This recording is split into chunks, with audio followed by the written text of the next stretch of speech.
The bullet wasn't meant for him. It was meant to prove she'd already become the monster he created. What happens when a woman forced into a criminal marriage discovers the only way to survive is to become exactly what she fears?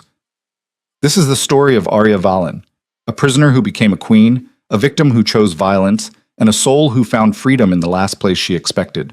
Stay until the end to see how far darkness can pull two people before they either destroy each other or become unstoppable. Like this video and comment what city you're watching from. I want to see how far this story travels. The wedding dress felt like a shroud. Arya Valen stood before the full-length mirror in a room that cost more than her childhood home, staring at a stranger. White silk clung to her body like a second skin, elegant and suffocating in equal measure. The dress was beautiful, obscenely so, with delicate lace that crawled up her collarbone like ivy on a tombstone. Her dark hair had been pulled back with such precision it made her head ache, every strand a reminder that nothing about this day belonged to her. Not the dress, not the venue, not even the breath in her lungs. "You look perfect, sweetheart." Her father's voice drifted from the doorway, rough, with something that might have been regret if he were capable of it. Arya didn't turn. She couldn't stomach the sight of Marcus Valen right now, the man who'd raised her, protected her, told her she was his whole world, the same man who'd signed her away like livestock to settle a debt. "Perfect," she repeated, her voice hollow. "Is that what you call a sacrifice?" Silence expanded between them, thick and choking. Through the mirror, she watched him shift his weight, his expensive suit doing nothing to hide the slump of a man who'd already surrendered. "Arya, you don't understand yet." "Then explain it to me." She spun to face him, and the careful composure she'd maintained for hours finally cracked. "Explain how selling your daughter to Lorenzo Vieri is anything but cowardice." Marcus flinched. Good. She wanted him to feel it. "He would have killed me," her father said quietly. "He would have killed everyone in our organization. The money I owed was your debt." The words exploded from her chest. "Your gambling, your schemes, your failures, and I'm the one paying for them. You'll be protected. I'll be owned." The sound of her shout seemed to echo in the ornate room, bouncing off gilt-edged furniture and crystal chandeliers that probably cost more than a year of her freedom. Arya's hands trembled at her sides, nails biting into her palms hard enough to leave crescents in her skin. Marcus stepped forward, reaching for her, but stopped when she jerked back. "Don't touch me," she whispered. "Don't you dare act like a father now." Something flickered across his face. Shame, maybe, or grief, but it vanished as quickly as it appeared. He straightened his shoulders, the mask of a businessman sliding back into place. "The car is waiting," he said. "It's time." "No." "Arya." I said no. She backed toward the window, her mind racing through impossible escapes. 3 stories up, guards at every exit. Her passport was gone, her phone confiscated, her friends and former life scrubbed away in the 72 hours since her father had told her the truth. She was payment for his sins. Marcus's expression hardened. "You don't have a choice." "There's always a choice. Not when the alternative is a bullet in your father's head." The words landed like a physical blow. Arya stared at him, searching for any sign that he was bluffing, but found only desperate honesty. Whatever Lorenzo Vieri was, crime lord, killer, the monster whispered about in her father's world, he'd meant his ultimatum, marriage or murder. Those were the terms. "You're a coward," Arya said softly. "I'm a survivor." Marcus moved to the door, pausing with his hand on the ornate handle. "And if you're smart, you'll learn to be one too. Lorenzo Vieri isn't a man you fight, Arya. He's a force of nature. The sooner you accept that, the easier this will be." Nothing about this will ever be easy. Her father looked back at her one last time, and for just a moment she saw the man who'd taught her to ride a bike, who'd stayed up with her during thunderstorms, who'd promised he'd always keep her safe. Then he opened the door and left her alone with her reflection. The ceremony was held in a private estate that looked like it had been ripped from a Renaissance painting. All marble columns and manicured gardens, wealth displayed with the casual arrogance of those who'd never known anything else. Arya walked down the aisle on legs that felt disconnected from her body, her father's hand on her elbow, a brand she couldn't shake off. Faces watched her pass. She didn't recognize any of them. Lorenzo's people, probably. Associates, soldiers, the various moving parts of a criminal empire she was about to become a decoration in. And at the end of the aisle, waiting with the patience of a predator, stood Lorenzo Vieri himself. Arya had seen pictures, grainy surveillance photos her father had shown her in a weak attempt to prepare her for this. But photographs couldn't capture presence, and Lorenzo Vieri had presence the way hurricanes had wind. He was tall, broad-shouldered, wearing a black suit tailored with such precision it looked like armor. Dark hair swept back from a face that was all sharp angles and harder edges, high cheekbones, a jaw that could have been carved from granite, and eyes that tracked her approach with an intensity that made her skin prickle. Not brown, not quite black, but something in between. Coal before it ignited. He didn't smile, didn't offer any false warmth or pretend this was anything other than what it was, a transaction. When she reached the altar, her father placed her hand in Lorenzo's and stepped back without a word. The touch was brief, impersonal, but Arya felt the calluses on his palm, the controlled strength in his grip. This was a man who'd built his empire with his own hands, who'd killed and conquered and claimed until the world bent around him. And now he was claiming her. The officiant began speaking, some hired priest or judge Arya didn't know and didn't care. The words washed over her in a meaningless stream of tradition and ceremony, all of it a veneer over the ugly truth. She heard herself respond when prompted, her voice distant and mechanical. "I do." Two words that sealed her fate. Lorenzo's response was quiet, almost casual. "I do." Then he was sliding a ring onto her finger, platinum and diamonds that caught the light like captured stars. And the officiant was pronouncing them married, and it was done. Finished. The trap had closed, and Arya Valen had ceased to exist. In her place stood Arya Vieri, possession of a man she didn't know, prisoner in a life she'd never chosen.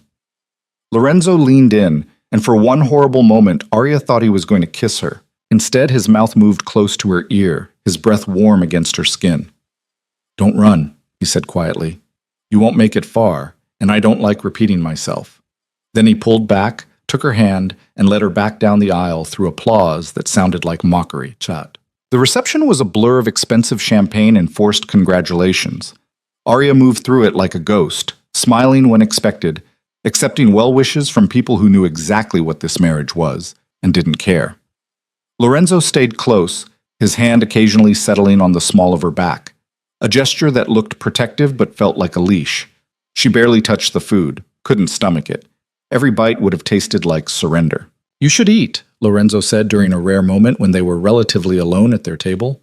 His voice was deep, accented with something European she couldn't quite place. Italian, maybe? "The night will be long."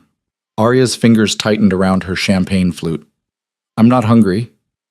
"Suit yourself." He returned to a conversation with a gray-haired man on his other side, leaving Arya to her thoughts. She studied him from the corner of her eye, trying to understand the man she'd been shackled to. Lorenzo commanded the space around him effortlessly, his words precise and measured, his expressions minimal. People leaned in when he spoke, laughed when he made what passed for jokes, and never, never interrupted him. This was a man accustomed to absolute authority. The realization settled in her stomach like lead. Fighting him would be like fighting gravity, futile and ultimately self-destructive. But the alternative was accepting this new reality, letting herself become another ornament in his collection of controlled things. Arya's gaze drifted to the exits. 3 main doors, all monitored by men in dark suits who didn't bother hiding the weapons under their jackets. Windows along the eastern wall, but they were on the second floor of the estate. Guards outside, she was certain. Lorenzo Vieri didn't leave anything to chance. Planning an escape already? She jerked her attention back to find Lorenzo watching her, those dark eyes missing nothing. "I was admiring the architecture," she lied. The corner of his mouth twitched. Not quite a smile, but close. "The architecture, of course." He leaned back in his chair, studying her with that same unnerving intensity. "Let me save you some time, Arya. Every exit is monitored. Every window is alarmed. My men are loyal, well-trained, and instructed to prevent you from leaving. If you somehow manage to get past all of that, you have no phone, no money, and no identification. You wouldn't make it to the highway. You seem very confident." "I'm very thorough." Arya forced herself to meet his gaze, to not look away from the challenge she saw there. "You can't watch me every second of every day." "No," Lorenzo agreed. "But I don't need to." You'll learn quickly enough that running only makes things worse. Is that a threat? It's a fact. He picked up his wine glass, swirling the dark liquid with casual elegance. I don't make threats, Mrs. Vieri. I make promises. And I promise you, any attempt to leave will end with you exactly where you started. The only difference will be your understanding of how limited your options truly are. The name, Mrs. Vieri, sent a spike of anger through her chest. She wanted to throw the champagne in his face, to scream, to do anything that would crack that infuriating calm. But she'd seen the way his men moved, the way they watched her. Violence wouldn't save her. It would only prove his point. So instead she smiled, sweet and poisonous. I'm sure you're used to people obeying you without question. That must be convenient. Very. Well, I'm not one of your soldiers, Mr. Vieri, and I didn't take vows of loyalty to your empire. I took vows because the alternative was my father's execution. There's a difference. Something shifted in Lorenzo's expression. Not anger, but something colder. More calculating. You're right, he said quietly. You're not one of my soldiers. You're my wife, which means you're bound to me by something much more permanent than loyalty. Marriage can be dissolved. Not this one. The finality in his voice left no room for argument. Arya's pulse hammered in her throat, but she kept her expression neutral.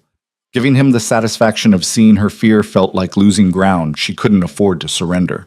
A photographer approached their table, camera in hand, asking for pictures of the happy couple. Lorenzo stood smoothly, extending his hand to Arya with the practiced grace of a man who'd performed this theater 1,000 times. She took his hand because refusing would cause a scene, and she was learning, fast, that Lorenzo Vieri valued control above all else. Making a spectacle would only give him an excuse to tighten his grip. They posed, his arm around her waist, her hand on his chest, both of them wearing expressions that might have passed for contentment if you didn't look too closely. The camera flashed, capturing lies for posterity. Beautiful, the photographer gushed. Absolutely beautiful. One more. Kiss for the camera? Arya's entire body tensed. Lorenzo must have felt it because his hand pressed more firmly against her lower back, holding her in place. Smile, Mrs. Vieri, he murmured, low enough that only she could hear. This is supposed to be the happiest day of your life. Then he kissed her. It wasn't gentle, wasn't tender, it was acclaiming, pure and simple. His mouth on hers, firm and demanding, tasting like wine and something darker she couldn't name. Arya's hands came up instinctively, pushing against his chest, but he didn't move. Didn't break the kiss until he was ready, until the photographer had gotten his shot and the nearby guests had erupted in approving applause. When Lorenzo finally pulled back, his eyes held a warning. Don't fight me in public, he said quietly. You won't like the consequences. Arya's lips burned where he'd kissed her, anger and humiliation warring in her chest. You don't get to touch me like that. I'm your husband. I can touch you however I want. Try it again without an audience and I'll break your nose. For the first time since she'd met him, Lorenzo smiled. Actually smiled. A flash of white teeth that should have been charming but instead looked predatory. There she is, he said softly. I was beginning to think you'd given up already. Before Arya could respond, he was guiding her away from the photographer, back into the crowd of guests who parted around them like water around stone. She felt their eyes on her, assessing, judging, already writing her off as another foolish girl who'd gotten in over her head with Lorenzo Vieri. Maybe they were right. The reception dragged on for hours, toasts and dances and an endless parade of people congratulating Lorenzo on his beautiful bride, as if she were a prize he'd won rather than a person he'd purchased. Arya endured it all with a smile that felt like it was cracking her face in half, counting down the minutes until this nightmare ended. Except it wasn't going to end. Not tonight, not ever. Because when the reception finally wound down and the guests began to depart, Lorenzo's hand settled on her elbow with gentle, immovable pressure. Time to go, he said.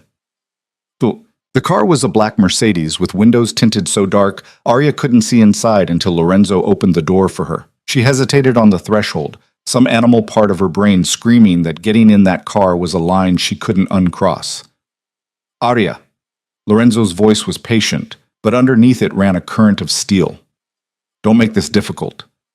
She looked back at the estate one last time. Her father was nowhere to be seen, probably already left, eager to escape the evidence of his betrayal. The remaining guests were filtered out through other exits, their laughter and conversation fading into the evening air. No one was coming to save her. Arya got in the car. Lorenzo slid in beside her, and the door closed with a sound like a vault ceiling. The driver pulled away from the estate smoothly, and Arya watched through the tinted windows as her old life disappeared behind them. The silence in the car was suffocating.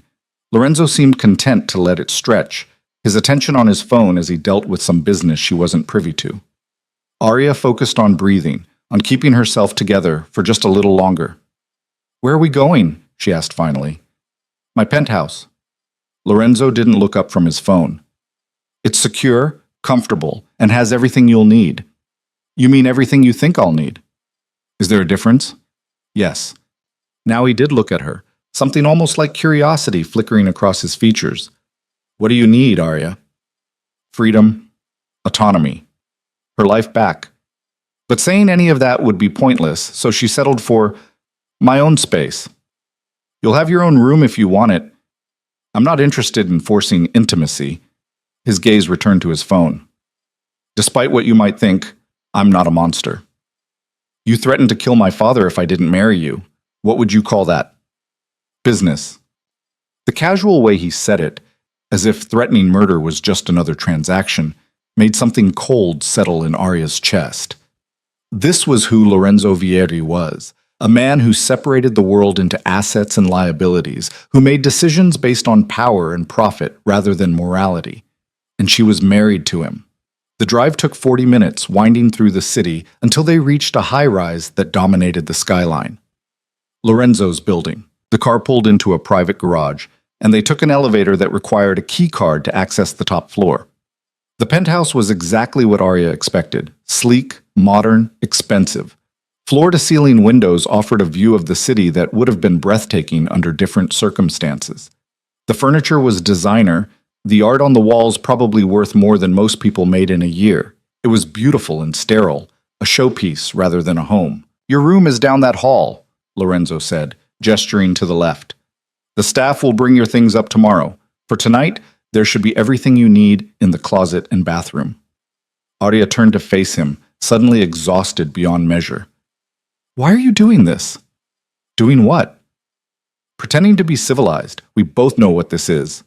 Lorenzo removed his jacket, draping it over the back of a chair with precise care. Beneath it, his white shirt was crisp and unwrinkled despite the long day.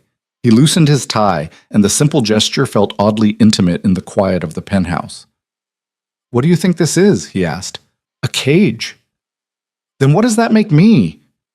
"The warden." Lorenzo's expression didn't change, but something in his eyes sharpened. He crossed the space between them in 3 strides, stopping just inside her personal space, close enough that she had to tilt her head back to maintain eye contact, far enough that it wasn't quite threatening. "Let me be very clear about something, Arya," he said quietly. "I didn't want a wife. I don't need one. What I needed was to tie up a loose end, and your father gave me an opportunity to do that in a way that benefited both of us. You are not a prisoner. You are my wife, which comes with certain expectations and certain protections." "Protections?" Arya laughed, the sound bitter. "You mean restrictions?" "In my world, they're the same thing." He reached up, and Arya forced herself not to flinch as his fingers brushed her cheek, tucking a loose strand of hair behind her ear. The touch was gentle, almost tender, which somehow made it worse.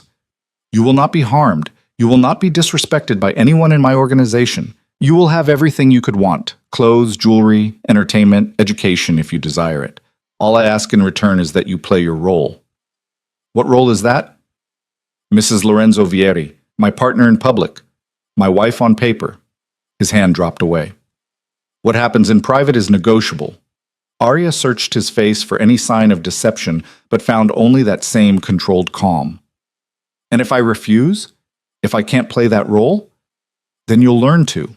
Lorenzo stepped back, giving her space again. "I'm not asking for your love, Arya. I'm not even asking for your affection, but I am requiring your cooperation. Fight me, and I will win, every time. Accept this new reality, and you might find it's not as terrible as you imagine." "You're wrong," Arya said. "It's worse, because at least in a cage I'd know exactly where the bars were. This..." She gestured at the expensive penthouse, at him, at everything. This is worse because you're asking me to pretend, to smile and act like I chose this. Yes, Lorenzo agreed simply. That's exactly what I'm asking. The honesty of it stole her breath. No manipulation, no false promises, just the cold truth laid bare between them. Arya turned away, unable to look at him anymore. I need to be alone. Of course. She heard him move toward what she assumed was his own room. Good night, Mrs. Vieri. The title made her want to scream. Instead, she walked stiffly to the room he'd indicated as hers, closing the door behind her with controlled precision. Only when she was alone did she let herself fall apart. She made it to the ensuite bathroom before the first sob broke free. Braced against the marble sink, Arya stared at her reflection, at the stranger in the wedding dress with smudged makeup and devastated eyes, and finally let herself cry. For her freedom, for her future, for the girl she'd been this morning who'd still believed somehow that this could be stopped. That girl was gone now, dead and buried under silk and diamonds and vows she'd never wanted to take. When the tears finally stopped, Arya washed her face and systematically destroyed the wedding dress. It took effort. The fabric was quality, designed to last. But she managed to rip the delicate lace, tear the silk, reduce it to ruined scraps that she left in a pile on the bathroom floor. It was petty, pointless. But it was also the only act of defiance available to her, and she took savage satisfaction in it. Wearing only her undergarments, Arya explored the closet Lorenzo had mentioned. He hadn't lied. It was fully stocked with clothes in her size, everything from casual wear to evening gowns, all with the tags still attached. She grabbed the first thing that looked comfortable, soft cotton pajamas, and pulled them on. Then she returned to the bedroom and assessed her surroundings with new eyes. The window didn't open. She checked. Some kind of security feature, probably. The door locked from the inside but not the outside. She could keep Lorenzo out, but he could get in if he wanted to badly enough. There was a phone on the nightstand. Arya picked it up, her heart jumping, but of course it was restricted, only able to call internal numbers within the building. No outside line, no way to reach anyone who might help. Not that there was anyone to call. Her friends wouldn't understand. The police were likely in Lorenzo's pocket, and her father was the reason she was here in the first place. Arya was truly alone. She sat on the edge of the bed, a massive thing with sheets that probably cost more than her old car, and tried to think. Lorenzo had made the rules clear: cooperate or suffer, play the role or face consequences. But he'd also revealed something, perhaps without meaning to. He didn't want a wife, didn't need one. This was about control, about tying up loose ends, about maintaining the appearance of power, which meant he had weaknesses, blind spots, places where his absolute authority didn't quite reach. Arya just had to find them. The thought gave her something to hold on to, a thread of purpose in the chaos. She wasn't going to accept this, wasn't going to become another decoration in Lorenzo Vieri's perfectly controlled life. She would learn his world, understand his rules, and find a way to break them, or die trying. Arya didn't remember falling asleep, but she must have, because she woke to sunlight streaming through windows she didn't recognize. For one blissful moment, she didn't remember where she was. Then it all came crashing back. The wedding. Lorenzo. The penthouse. Her new life in a cage made of luxury. She lay there for a long moment, staring at the ceiling and trying to summon the energy to move. Every part of her ached, her head from crying, her body from tension, her heart from grief. But lying in bed wouldn't change anything. Arya forced herself up and threw a shower that was entirely too nice to properly resent. The bathroom was stocked with high-end products, everything she could possibly need, all of it chosen by someone who'd probably studied her preferences. The violation of that, someone going through her life, cataloging her habits, made her skin crawl. She dressed in jeans and a simple shirt from the closet, refusing to touch anything too expensive or elegant. If Lorenzo wanted her to play dress-up, he'd have to ask. She wasn't going to perform without prompting. The bedroom door was still locked from the inside. Arya took a breath, steeling herself, then opened it. The penthouse was quiet. Morning light filled the main living area, making everything look softer, less threatening. Arya moved cautiously through the space, half expecting Lorenzo to appear, but the place seemed empty. She found the kitchen, industrial and pristine, barely used, and evidence that someone had been there recently. Fresh coffee in the pot. A plate and mug in the sink. A note on the counter in sharp, precise handwriting. Help yourself to anything you need. I'll be back this evening. L. Arya crumpled the note and threw it in the trash. She poured herself coffee and explored the rest of the penthouse. 3 bedrooms total, Lorenzo's, hers, and a guest room. An office with a door that was locked. A media room, a gym. Everything a person could want, all of it meaningless. The front door required a code she didn't have. The elevator needed that same keycard Lorenzo had used last night. She was locked in, just as thoroughly as if there were actual bars on the windows. Arya returned to the living room, coffee in hand, and stared out at the city below.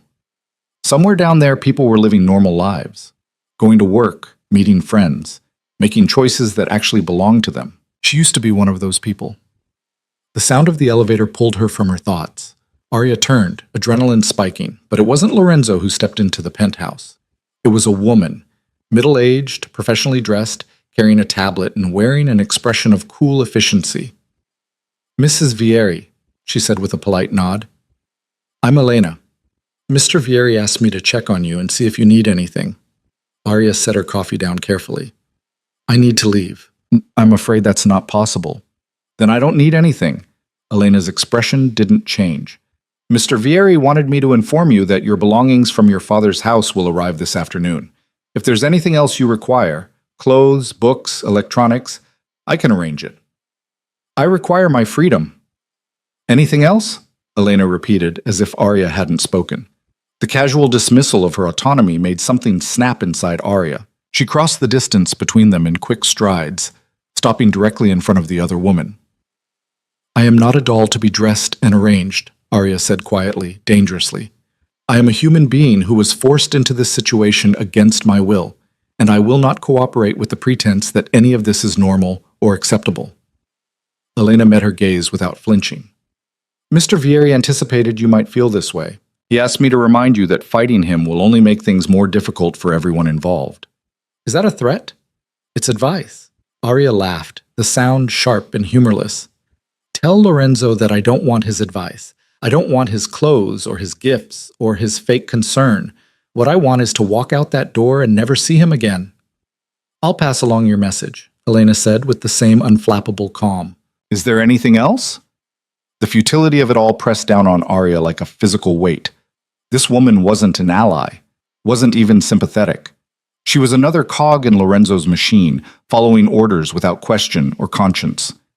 "No," Arya said finally. "There's nothing else." Elena nodded and moved toward the elevator. She paused at the threshold, looking back. "For what it's worth, Mrs. Vieri, resistance will only hurt you.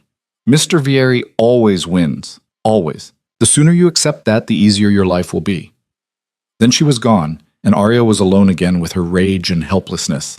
She spent the rest of the day systematically searching the penthouse for anything useful.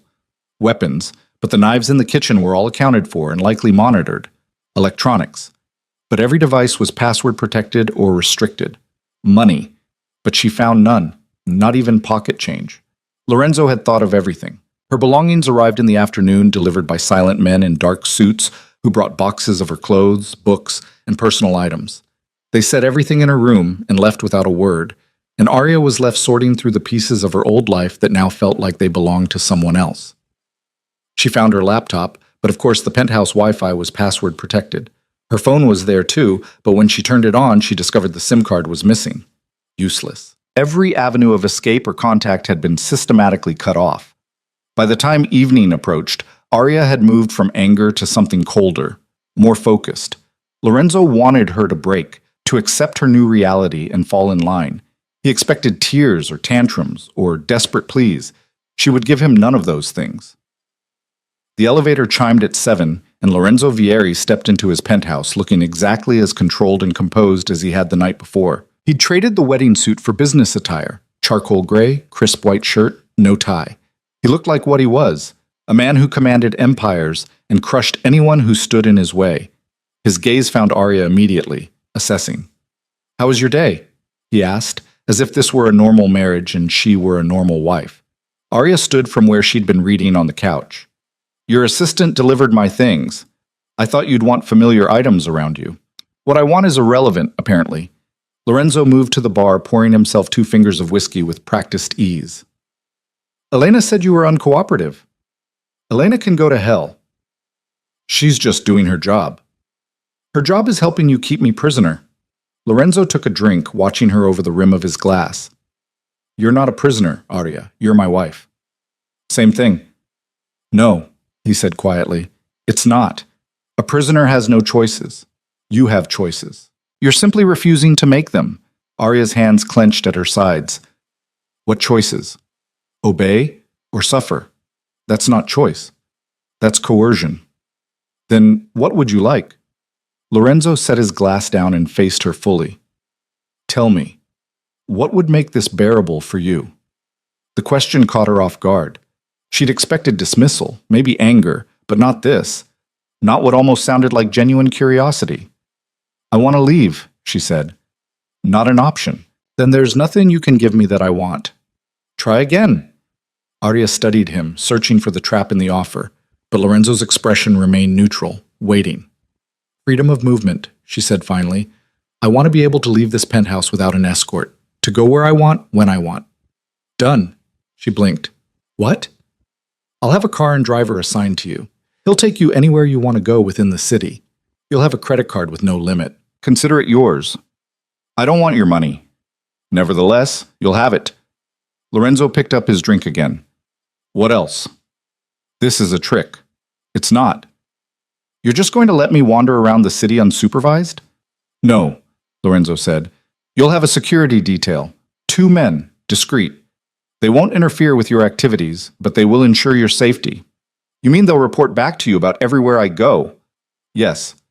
At least he was honest about it. Arya processed this new information, trying to find the angle. Lorenzo wasn't the type to give anything without getting something in return. What do you want in exchange? She asked.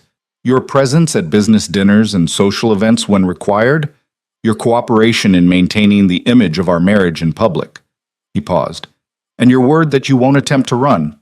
My word? Arya laughed. You think my word means anything? I think you're many things, Arya, but I don't believe you're a liar. Lorenzo's dark eyes held hers.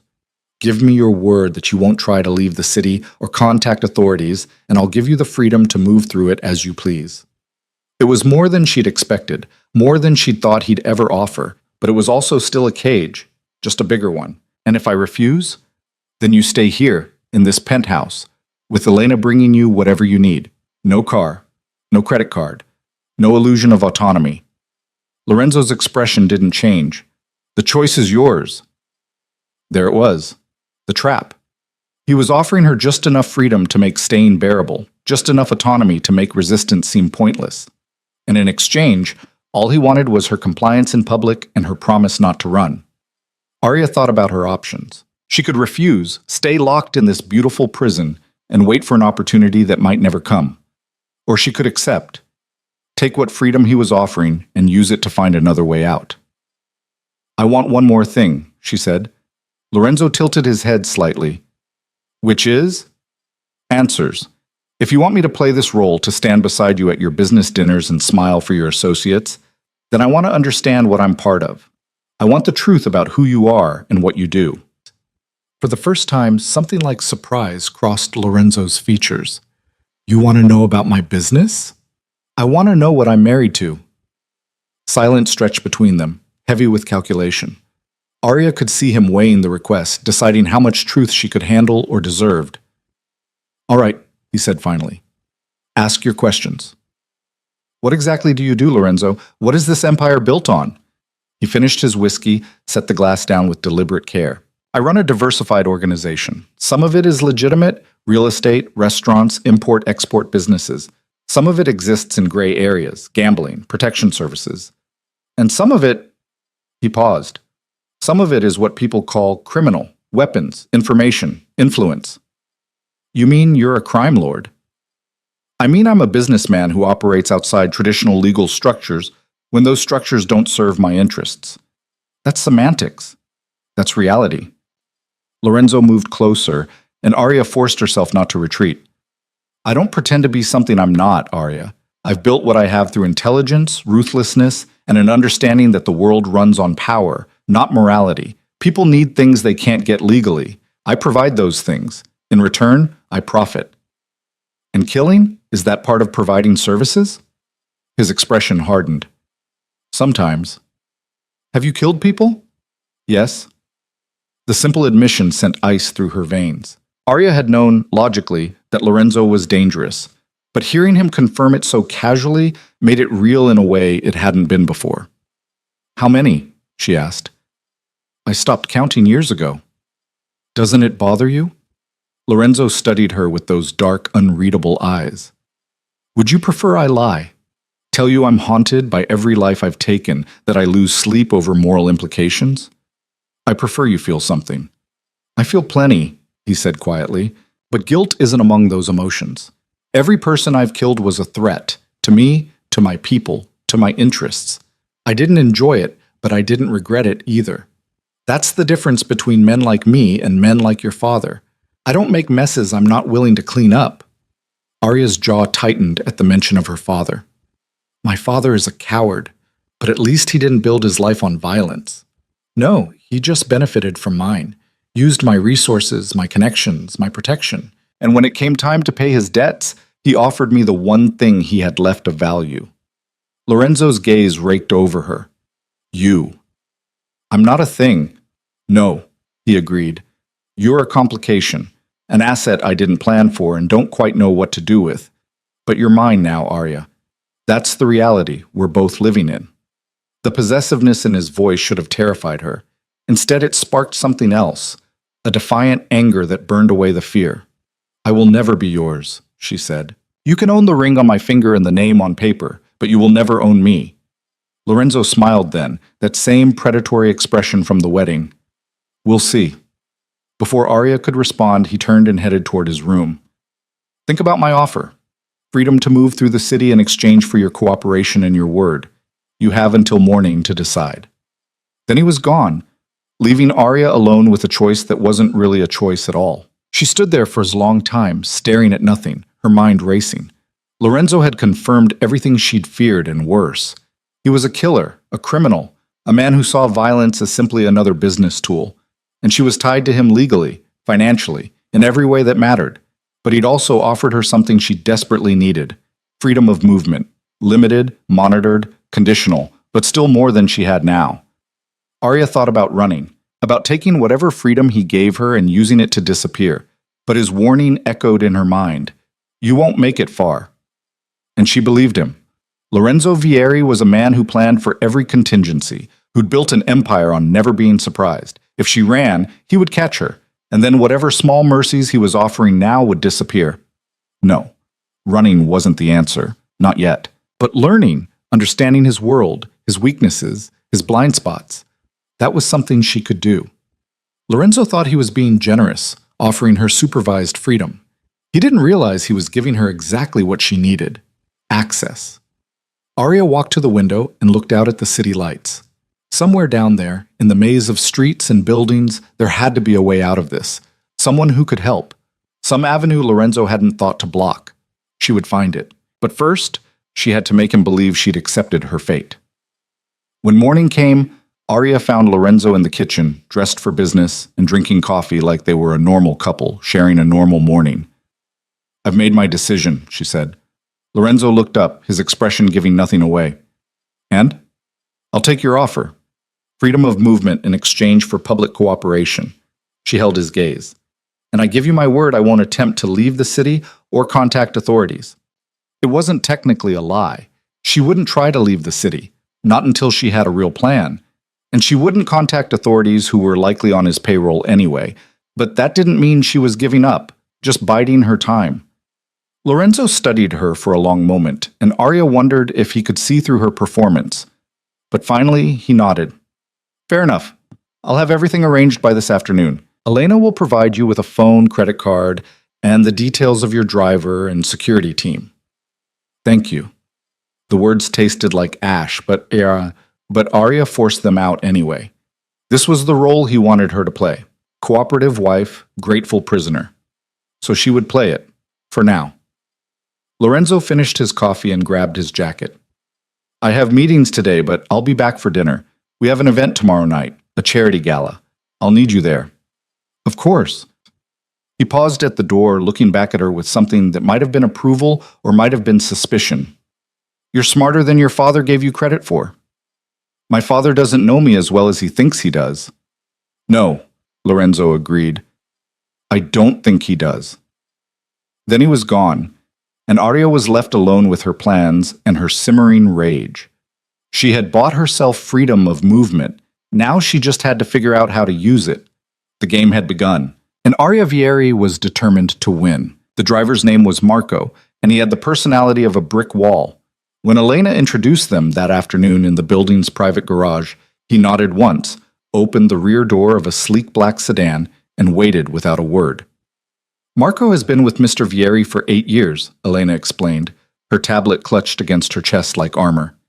He's completely trustworthy and knows the city intimately. Your security detail will follow in a separate vehicle. You won't need to interact with them directly. Arya slid into the back seat, the leather cool against her legs. Where exactly am I allowed to go? Anywhere within city limits, Elena said. Shopping districts, restaurants, museums, parks. Mr. Vieri simply requests that you check in periodically and return before 10 in the evening. A curfew. Of course. Even Lorenzo's generosity came with strings attached. And if I'm not back by 10? Elena's expression remained neutral. I would strongly advise against testing that particular boundary, Mrs. Vieri. The door closed, sealing Arya inside with Marco's silent presence in the front seat. Through the rear-view mirror, his eyes met hers, flat, assessing, utterly devoid of sympathy. Where to? He asked. Arya almost laughed. Where did someone go when they'd been given the freedom to go nowhere that mattered? She couldn't contact friends. Lorenzo would know immediately. Couldn't go to the police, they were likely compromised. Couldn't even leave the city without triggering whatever surveillance net he'd woven around her. Just drive, she said finally. I want to see the city. Marco pulled out of the garage without comment, and Arya watched through tinted windows as the world she'd been locked away from unfolded around them. The city was the same as it had always been. Crowded streets, desperate pedestrians, buildings stacked on buildings like a monument to human ambition. But seeing it from inside Lorenzo's car, protected by his people and his power, it all looked different somehow, smaller, more contained. They drove through the financial district where men in expensive suits hurried between glass towers, past the warehouse district where Lorenzo probably conducted his less legitimate business. Through neighborhoods that shifted from wealthy to working class and back again, the city's economic geography laid bare. Arya studied it all with new eyes. This was Lorenzo's kingdom. Every street corner could have one of his people. Every business might owe him money or loyalty or both. She'd known abstractly that he was powerful, but seeing the scope of it, the sheer size of the territory he controlled, made her understand just how trapped she really was. Pull over there, she said suddenly, pointing to a small park wedged between 2 apartment buildings. Marco did as ordered, and the security car following them stopped half a block back. Arya got out, drawing a sharp breath of air that didn't taste like expensive leather in careful control. The park was nothing special. A few benches, some struggling trees, a playground where children shrieked with the kind of unselfconscious joy she barely remembered feeling. She walked to an empty bench and sat, Marco taking up position a respectful distance away. Close enough to intervene if needed, far enough to maintain the illusion of privacy. Arya watched the children play, their mothers chatting nearby, oblivious to the surveillance happening around them. This was supposed to be freedom, but it felt like another kind of cage, one without visible bars but just as confining. Her new phone buzzed in her pocket. A message from Lorenzo. How are you enjoying your first day of freedom? Arya's fingers tightened around the device. She wanted to throw it, to smash it against the pavement and grind the pieces under her heel. Instead, she typed back, "It's everything I dreamed of." The sarcasm was perhaps unwise, but she couldn't help herself. 3 dots appeared immediately, Lorenzo typing his response. Careful, Mrs. Vieri. Sarcasm doesn't translate well over text. Then maybe we shouldn't communicate this way. Would you prefer I call? I'd prefer you leave me alone. A longer pause this time. Then, enjoy your afternoon. Remember, back by 10. Arya shoved the phone back in her pocket and tried to focus on the normalcy around her. But Lorenzo's presence was inescapable, even in his absence. He was in the driver waiting by the car, the security detail watching from their vehicle, the phone that let him reach her whenever he wanted. She couldn't escape him because he'd made himself part of the infrastructure of her new life. Mrs. Vieri? Arya looked up to find Marco approaching, his expression unchanged, but something urgent in his posture. What? We should move. This area isn't secure. It's a park. It's an exposed position with limited exit routes and too many civilians. His hand had moved inside his jacket, toward a weapon, Arya realized with a jolt. Please return to the car. She wanted to refuse on principle, but the cold professionalism in Marco's voice suggested this wasn't negotiable. Arya stood and followed him back to the sedan, catching a glimpse of the security detail repositioning their vehicle to block potential approaches. This was her freedom. Constantly monitored, perpetually assessed for threats, never truly alone. Once back in the car, Marco pulled into traffic with smooth efficiency. Where would you like to go now? Arya stared out the window, feeling the weight of her situation settle deeper into her bones. Home, she said quietly, then hated herself for the word. Lorenzo's penthouse wasn't home, would never be home, but it was the only place she could go. They drove back in silence, and Arya spent the time trying to reconcile what she'd learned today with what she needed to do.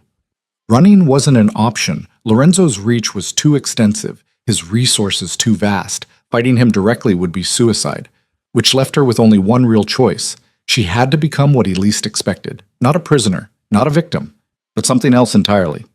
The thought crystallized as they pulled into the building's garage. If Lorenzo wanted a wife who played her role, she would play it, but on her terms, in her own way, learning everything she could about his world while appearing to accept her place in it.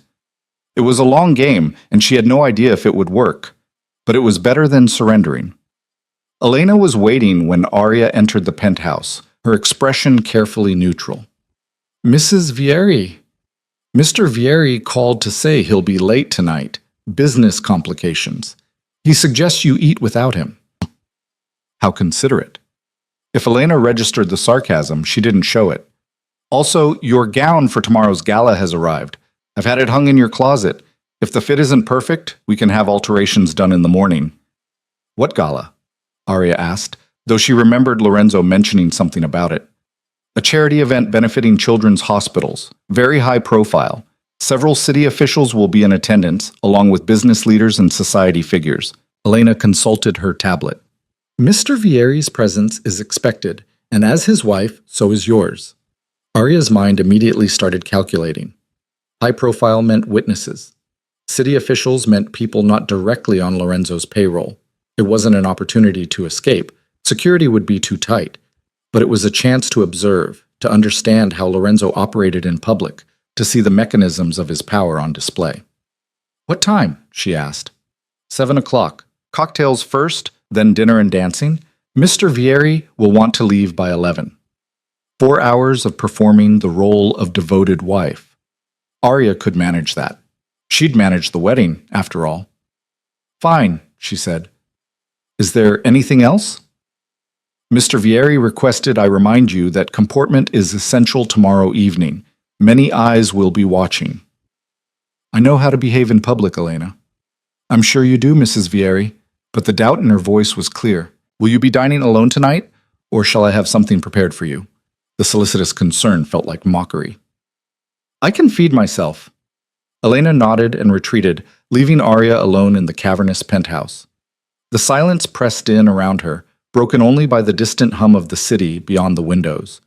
Arya moved through the space like a ghost, eventually finding herself in the kitchen where she made a sandwich she didn't want and sat at the counter to eat it mechanically. Her phone buzzed again. Lorenzo. Elena says you were difficult. Elena says a lot of things. She's trying to help. She's trying to manage me. There's a difference. Another pause. Then, tomorrow night is important. I need you focused. I understand the assignment. Do you? Arya set the phone down, her appetite completely gone. Lorenzo was testing her, pushing to see how far she'd bend before breaking. He thought he understood her, thought she was just another problem to be managed with the right application of pressure and incentive. He was wrong. She spent the evening exploring the penthouse more thoroughly, looking for anything she might have missed before. Lorenzo's office remained locked, but she examined the lock itself, memorizing its configuration. Eventually, she'd find a way in. The media room had a computer, but it was password protected and probably logged every keystroke. Still, it was something to remember. The gym contained expensive equipment, and a locked cabinet that likely held weapons. Another thing to note. By the time Arya finally retreated to her room, she had a better mental map of the space and its possibilities. Small progress, but progress nonetheless. She just changed into pajamas when she heard the elevator. Lorenzo was home. Arya stayed in her room listening to the sounds of him moving through the penthouse, the clink of a glass, water running in the kitchen, his footsteps approaching her door. They paused outside, and she held her breath, waiting. A soft knock. "Arya?" She didn't answer. "I know you're awake." His voice was quiet through the door, stripped of its usual command. "May I come in?" "No." A long silence. Then, "Tomorrow's event is crucial. These are people who need to see us as a united front. Can you do that?" "I said I would." "That's not what I asked." Arya crossed to the door, her hand on the knob but not opening it. "What do you want, Lorenzo? Reassurance? A promise that I'll smile and play pretend and make you look good in front of your colleagues? I want to know if you're going to cause problems. Define problems. Arya." Frustration bled into his tone. "I'm trying to make this work." "No," she said. "You're trying to make me work. There's a difference." "Why?" She heard him exhale, a sound that might have been exhaustion or exasperation. "Get some sleep. We'll talk in the morning." His footsteps retreated, and Arya stood there with her hand still on the knob, something tight and complicated churning in her chest. Lorenzo kept trying to frame this as a partnership, as if they were on the same side working toward a common goal. But they weren't. They would never be. He was her captor, no matter how gilded the cage. Sleep didn't come easily that night. Arya lay in the expensive sheets, staring at the ceiling and thinking about tomorrow. The gala represented her first real test, not just of her ability to play the role Lorenzo demanded, but of her capacity to operate in his world without losing herself entirely. When morning finally arrived, she felt hollowed out and raw. But there was no time for weakness. Elena appeared at 9 with coffee and a schedule for the day, talking Arya through hair appointments and final dress fittings like they were preparing for a society wedding instead of a performance. "The stylist will arrive at 2, Elena explained. "Hair and makeup will take approximately 3 hours. Mr. Vieri has requested you wear your hair up to showcase the necklace he's selected." "He selected my jewelry?" "Of course, it's part of the presentation." Presentation. That's all Arya was. A carefully curated accessory to Lorenzo's image. The morning dragged on with painful slowness. Lorenzo was gone before she emerged from her room, leaving only a note on the counter. "Looking forward to tonight. L." The presumption in those words made her want to scream. But she didn't scream. She drank her coffee, picked at breakfast, and waited for the parade of people who would transform her into whoever Lorenzo needed her to be. The stylist arrived precisely at 2, accompanied by 2 assistants and enough equipment to style an entire wedding party.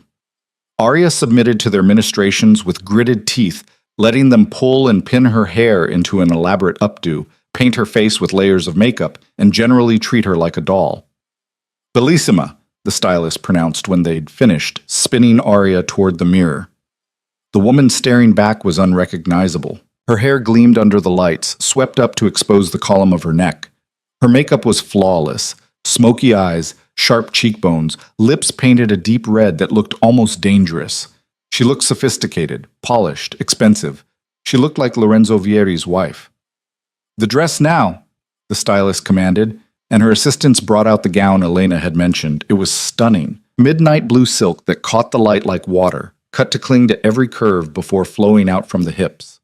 The neckline was modest by evening standards, but the back plunged dramatically, leaving her skin bare from shoulders to waist. Arya stepped into it with the assistant's help, and they zipped her in with practiced efficiency. The dress fit perfectly. Of course it did. Lorenzo wouldn't accept anything less. "The necklace," the stylist said, producing a velvet box. Inside lay a fortune in diamonds. The necklace was delicate but unmistakably expensive, designed to draw the eye to exactly where Lorenzo wanted attention. Arya stood still as they fastened it around her throat, the cold stones settling against her skin like shackles made of light. When it was done, she looked at herself again and barely recognized the woman in the mirror. This wasn't her. This was a character she was playing, Lorenzo's wife, criminal's consort, a woman who belonged in this world of violence and luxury. "Perfect," the stylist declared.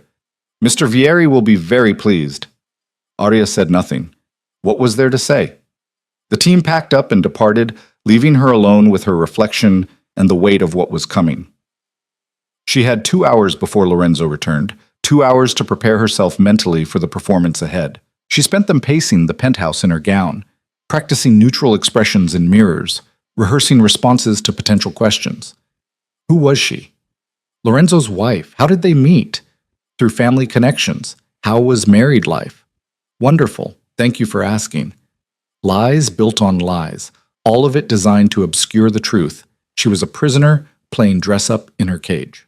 The elevator chimed at 6:30, and Lorenzo stepped into the penthouse looking like he'd walked out of a fashion magazine. His tuxedo was cut with the same precision as everything else in his life. Perfect fit, perfect lines, the bow tie precisely centered. His dark hair was swept back, and for a moment Arya understood why people feared him. He looked like power incarnate, a man who could destroy you with a word or a glance. His eyes found her across the room, and he stopped. You look... He seemed to search for words, something Arya hadn't seen him do before. Stunning. That was the goal, wasn't it? She turned slowly, letting him see the full effect of his money and planning. To make sure I look like I belong on your arm. Lorenzo crossed the distance between them, his movements controlled and deliberate. When he reached her, he extended a small box. I have something else for you. Arya opened it to find earrings that matched the necklace. More diamonds, more wealth casually displayed.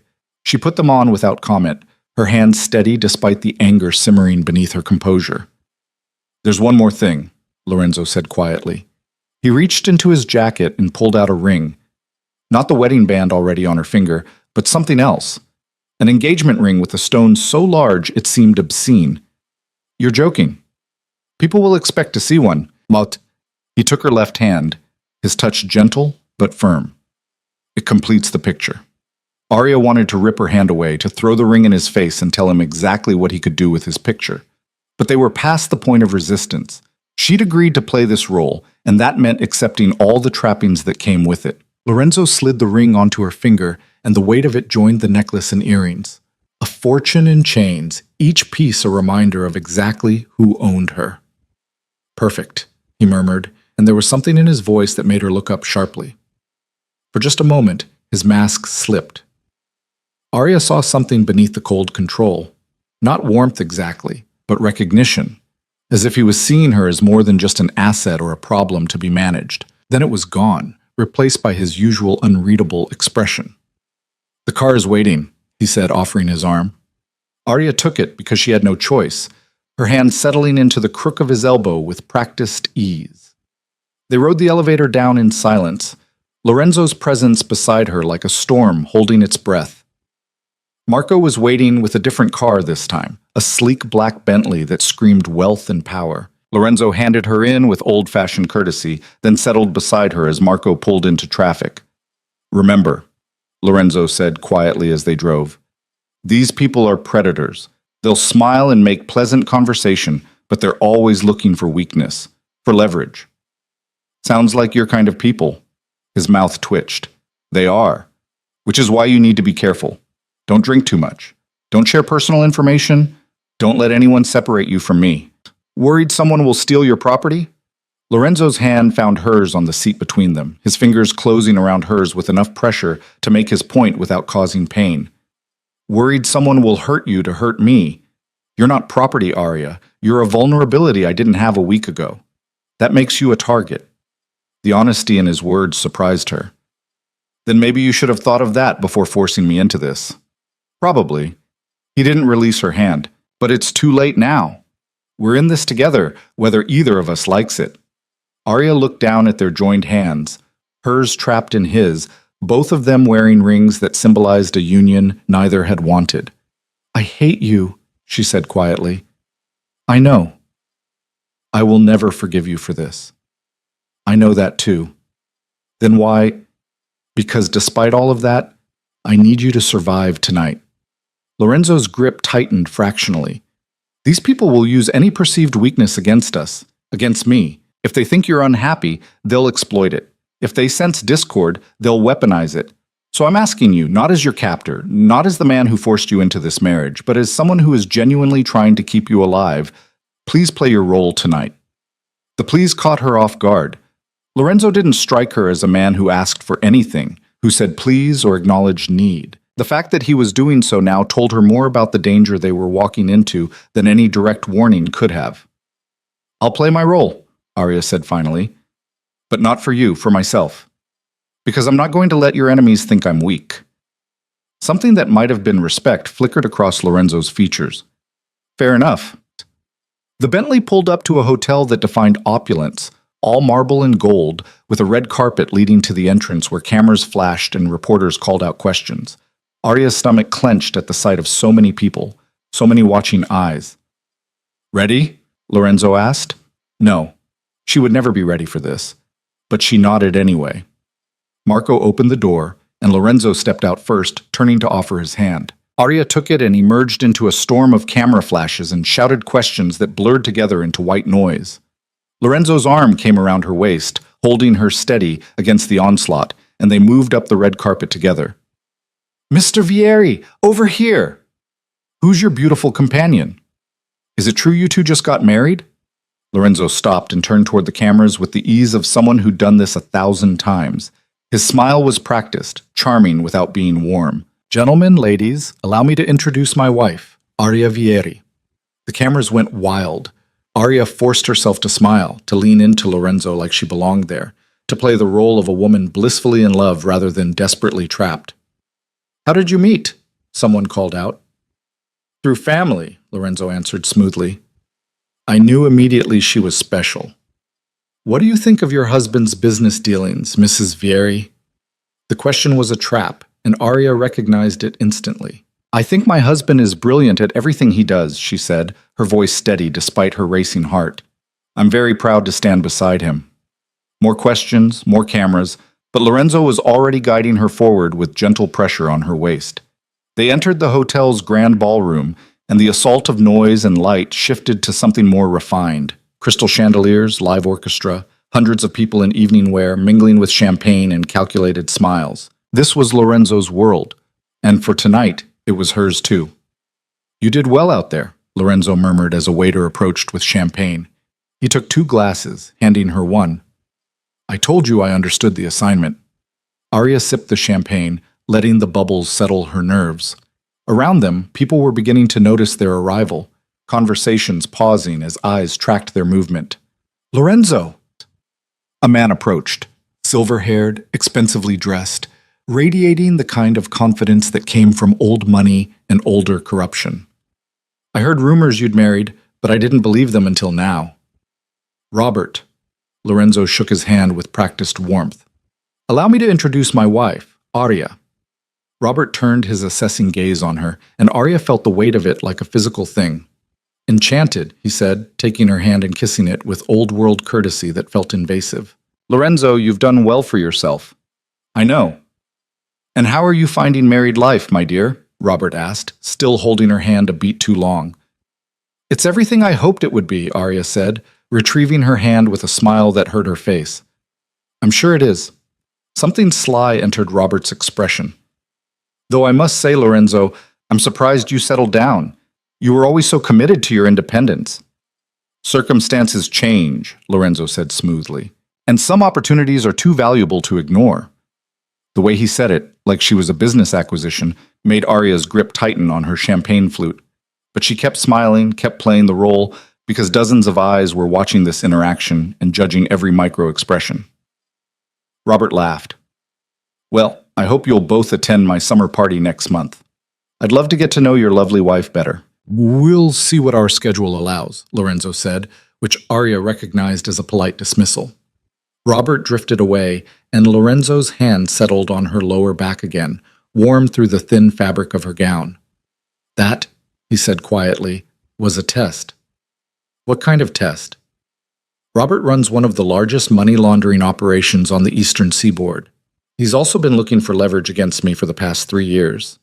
Lorenzo guided her toward a quieter corner of the ballroom. Every word of that conversation will be analyzed and reported to people who want to see me fail. And did I pass? With flying colors. Something that might have been pride flickered in his expression. You're a natural at this. Arya didn't know whether to be insulted or flattered.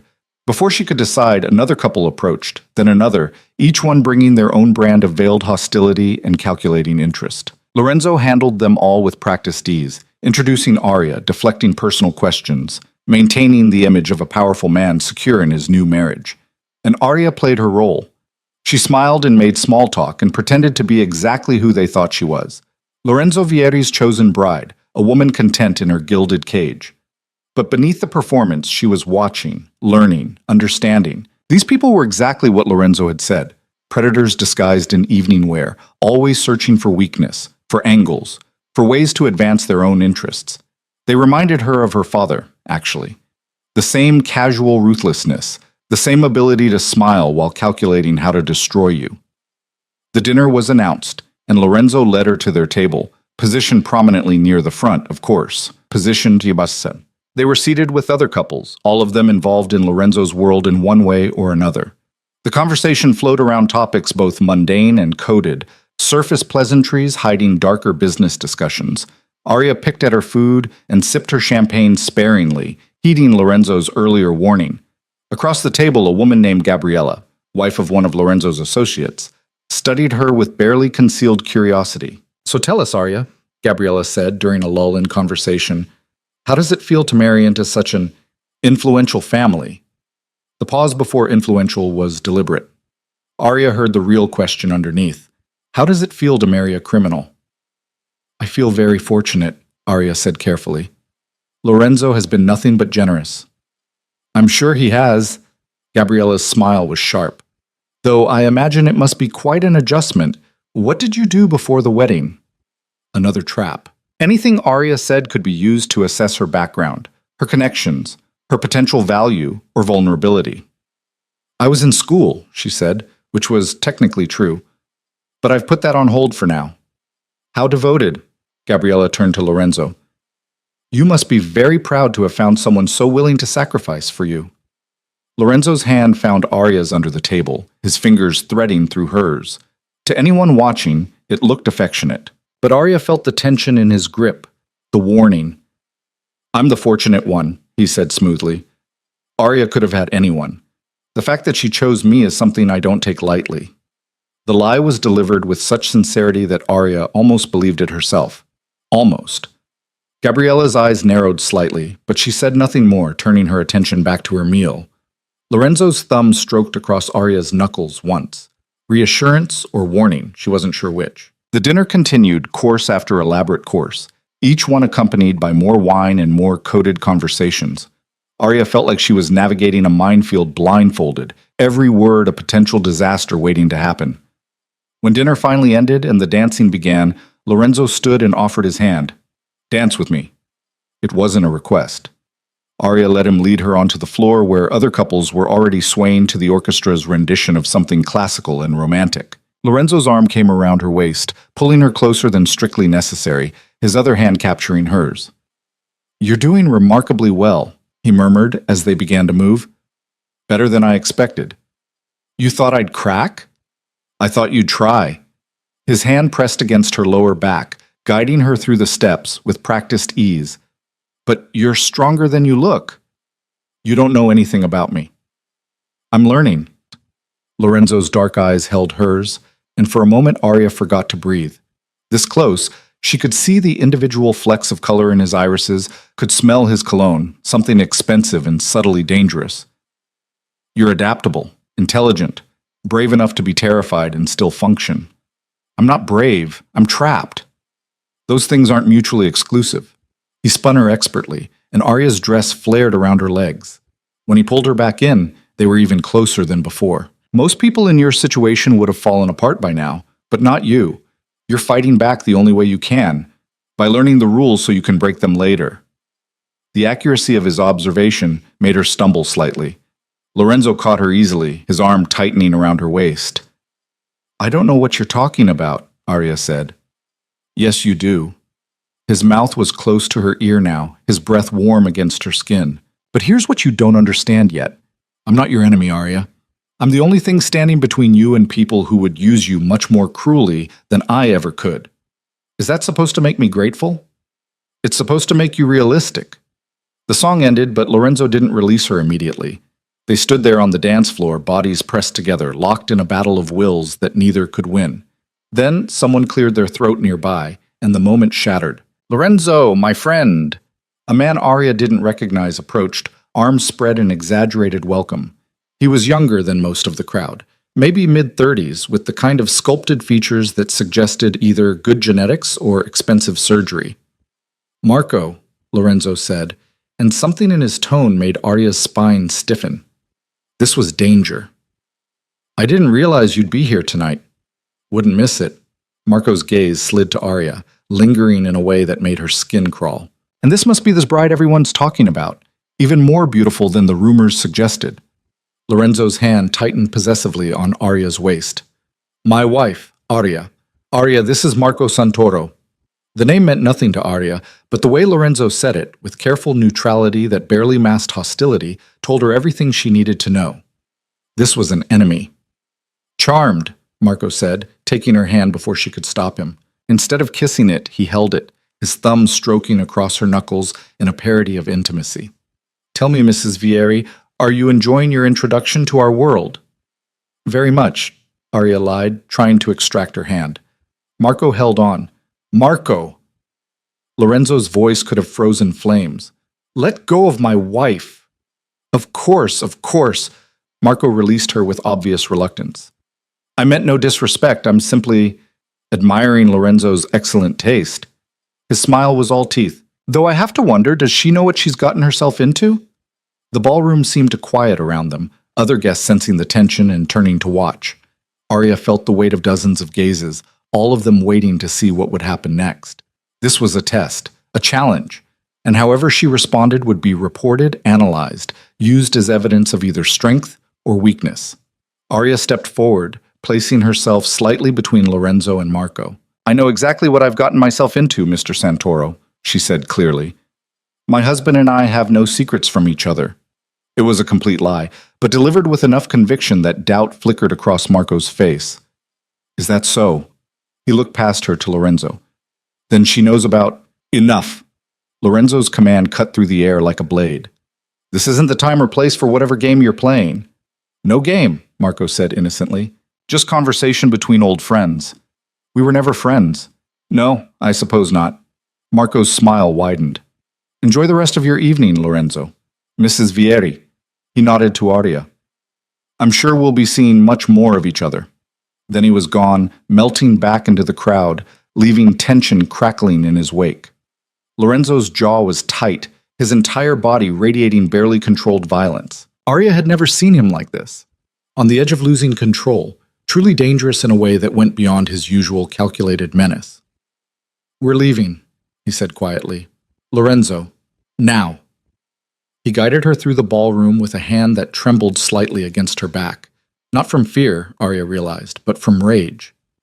They collected their coats, made brief excuses to their hosts, and were in the Bentley before Arya fully processed what had happened. Marco drove them away from the hotel, and in the privacy of the car, Lorenzo's careful composure finally cracked.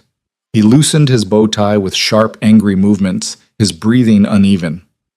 "That was a mistake," he said, more to himself than to her. "I shouldn't have brought you, shouldn't have exposed you to—" "Who was that?" Arya interrupted. Lorenzo looked at her, and for the first time since she'd met him, she saw something other than control in his eyes. She saw fury, and beneath it, worry. "Marco Santoro, Min," he said finally. "He used to work for me. Now he works for my enemies." "And what did he mean about me knowing what I've gotten into?" Lorenzo was quiet for a long moment, his gaze fixed on something beyond the window. When he finally spoke, his voice was tired in a way Arya had never heard before. "He meant that being married to me makes you a target, that every enemy I have will now see you as leverage, as a weakness they can exploit." He turned back to her. "He meant that I've put you in danger just by tying you to my name." Arya processed this, her earlier anger shifting into something more complicated. "You knew this would happen." "Yes, and you did it anyway. I had my reasons." "What reasons could possibly be worth—" "To protect you!" The words exploded from Lorenzo with startling force. "Your father's debts put a target on your back. If I hadn't married you, his enemies would have used you to get to him. At least this way, under my protection, there are rules, lines that can't be crossed. Arya stared at him, trying to reconcile this new information with everything she'd believed. You're saying you married me to save me?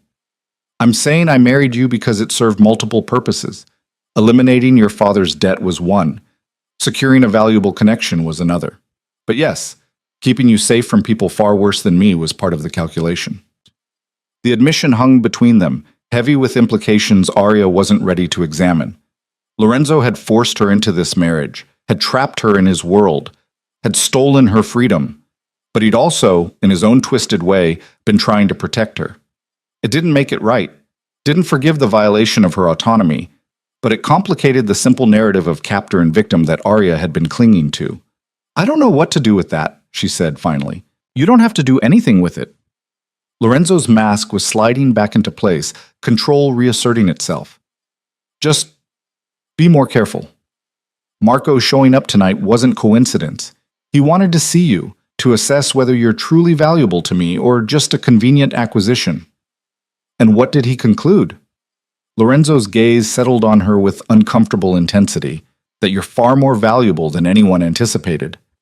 The words should have felt like a compliment. Instead, they felt like a death sentence, because value, in Lorenzo's world, made you a target.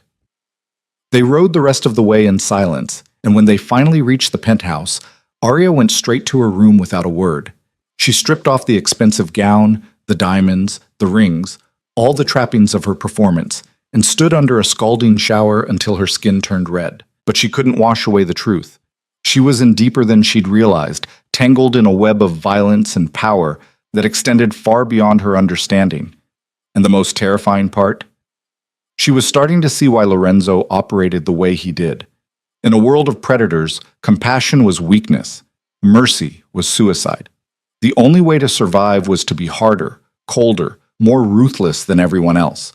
It was a lesson Arya had never wanted to learn, but she was learning it anyway. When Arya woke the next morning, the penthouse was silent in a way that felt deliberate. She lay in bed listening for any sign of Lorenzo's presence, but heard nothing. Either he was gone or he was being very quiet, and both possibilities unsettled her in different ways. The events of the previous night replayed in her mind like a film she couldn't stop watching. Marco Santoro's predatory smile, the weight of dozens of calculating gazes. Lorenzo's hand trembling with barely controlled rage against her back, and his admission in the car that marrying her had been, in part, about protection. Arya didn't know what to do with that information. It didn't change the fundamental truth that he'd stolen her choice, her freedom, her life, but it added layers she hadn't expected, complications that made simple hatred more difficult to maintain. She dressed in jeans and a sweater, armor of normalcy against the strangeness of her new existence. When she emerged from her room, she found Lorenzo in the kitchen making coffee. He was already dressed for business in dark slacks and a white shirt, sleeves rolled to his elbows in a way that should have looked casual but somehow didn't. He glanced up when she entered, his expression unreadable. "Good morning. Is it?" Arya moved to the coffee pot, pouring herself a cup just to have something to do with her hands. "That depends on your perspective." Lorenzo leaned against the counter, studying her. "How are you feeling about last night?" "Which part? The performance, the threats, or the revelation that I'm now a target for your enemies?" "All of it." Arya took a long drink of coffee, using the time to organize her thoughts. "I think," she said finally, "that you've dragged me into a war I don't understand and given me no weapons to fight with." "What weapons do you want?" The question surprised her. "Information. I can't navigate this world blind." Lorenzo was quiet for a moment, his dark eyes assessing. "What do you want to know?" "Everything. Who your enemies are, what they want, why Marco Santoro looked at me like I was a prize he intended to claim." Arya set her cup down with deliberate care. "You said last night that you married me partly to protect me. From what, exactly?" "From men like your father's creditors. From organizations that would have used you as leverage to force payment or cooperation." He paused. "And from people in my own world who would have seen you as an opportunity." "An opportunity for what?" "To hurt me." Lorenzo's jaw tightened. "I've spent 15 years building my empire, making calculated decisions, maintaining control. I've never had a weakness someone could exploit." Until now. So I'm a liability. You're a complication. He moved closer, stopping just inside her personal space. But complications can be managed if everyone involved understands the reality of the situation. And what's the reality? That we're bound together now, whether we like it or not. Your survival depends on mine, and increasingly, mine depends on yours. If you're taken or harmed, it weakens my position, makes me look vulnerable, gives my enemies leverage they've never had before. Arya processed this, her mind working through implications, which means keeping me safe is in your best interest. Exactly. But it also means I have power over you that I didn't have before. Lorenzo's expression shifted. Not quite a smile, but close. I was wondering when you'd realize that. The admission hung between them, heavy with possibility. Arya had been thinking of herself as powerless, as a prisoner with no agency. But if what Lorenzo said was true, her mere existence as his wife gave her influence she hadn't recognized. What happens if I refuse to cooperate? She asked. If I publicly denounce you, or run to the authorities, or then you destroy both of us. Lorenzo's voice was calm but absolute. I would be humiliated, weakened. My enemies would move immediately to capitalize on the discord. And you... He stopped, something dark crossing his features. You would be marked as a traitor to my organization. The protection my name offers would evaporate, and the people who want to hurt me would have free rein to use you however they saw fit. The threat was delivered without malice, just cold fact. Arya felt the trap close around her with new clarity. She wasn't just Lorenzo's prisoner, she was his hostage to fortune, and he was hers. They were locked together in a mutual destruction pact, each capable of ruining the other. So we're stuck, she said. We're interdependent. Lorenzo's hand came up, his fingers brushing her cheek with unexpected gentleness. There's a difference. Arya jerked away from the touch, her pulse jumping. Don't. Don't what? Don't touch me like that? Like this is something other than what it is. And what is it? A transaction, a strategic alliance. Whatever you want to call it, but not a real marriage. Lorenzo's hand dropped. You're right, it's not a real marriage. But it needs to look like one, which means occasional moments of physical affection. You'll have to get used to that. I don't have to get used to anything. Actually, you do. His tone shifted, hardening. Last night was your introduction to my world. There will be more events, more gatherings, more opportunities for people to assess our relationship and look for cracks. If you flinch every time I touch you, they'll notice. They'll exploit it. Arya wanted to argue, but she knew he was right. The performance they'd started at the gala would have to continue indefinitely. Every public appearance, every interaction with his associates, every moment they spent in view of others would require her to pretend affection she didn't feel. The thought made her want to scream. Fine, she said tightly.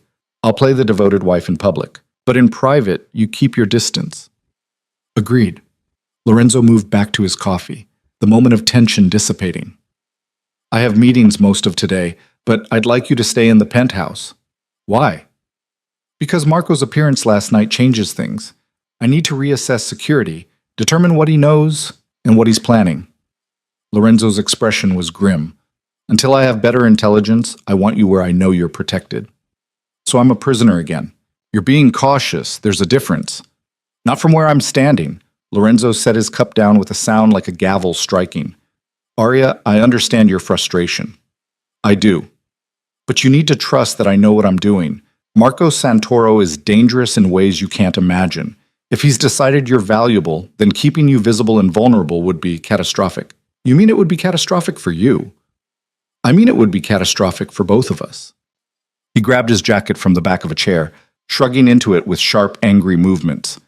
But if you'd rather test that theory, by all means, walk out that door and see how long it takes before one of Marco's people picks you up. The challenge in his voice made Arya's hands clench. She wanted to call his bluff, to prove he was exaggerating the danger. But the memory of Marco's predatory gaze stopped her. There had been something in the way he'd looked at her, calculation mixed with anticipation, that suggested Lorenzo wasn't overstating the threat. How long? She asked instead. How long what? How long do I have to stay locked up? Lorenzo's expression softened fractionally. A few days? Maybe a week? just until I understand what Marco's planning and can adjust security accordingly. A week.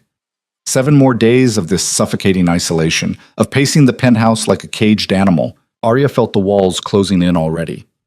I want something in return, she said. Lorenzo paused at the door. What? Access to your office, to your files. If I'm stuck here, at least let me understand the business I'm supposedly part of. For a long moment, Lorenzo just looked at her, his expression unreadable. Then, to Arya's surprise, he reached into his pocket and pulled out a small key. The file cabinets are locked, he said, crossing back to her and pressing the key into her palm. The computer requires a password. It's written on a card in the top drawer. Don't access anything marked with a red flag in the file system. Those are operational details you're better off not knowing. Arya stared at the key, shocked. You're just giving this to me? You asked for information. I'm providing it. Lorenzo's fingers closed around hers, the key trapped between their palms. But understand something, Arya. What you learn in that office, what you see in those files, you can't unknow. Some of it will be ugly. Some of it will be worse than ugly. And once you have that knowledge, you become complicit in it. I'm already complicit just by being married to you. Not in the same way. His grip tightened. Reading about violence in a file is different from witnessing it. Knowing about crimes is different from understanding their details. Are you sure you want that burden? Arya met his gaze without flinching. Yes. Lorenzo studied her for another moment, then released her hand. All right. But when you find something that horrifies you, and you will, remember that you asked for this. Then he was gone, the elevator doors closing behind him with a finality that left Arya alone with the key burning in her palm and the weight of his warning settling on her shoulders.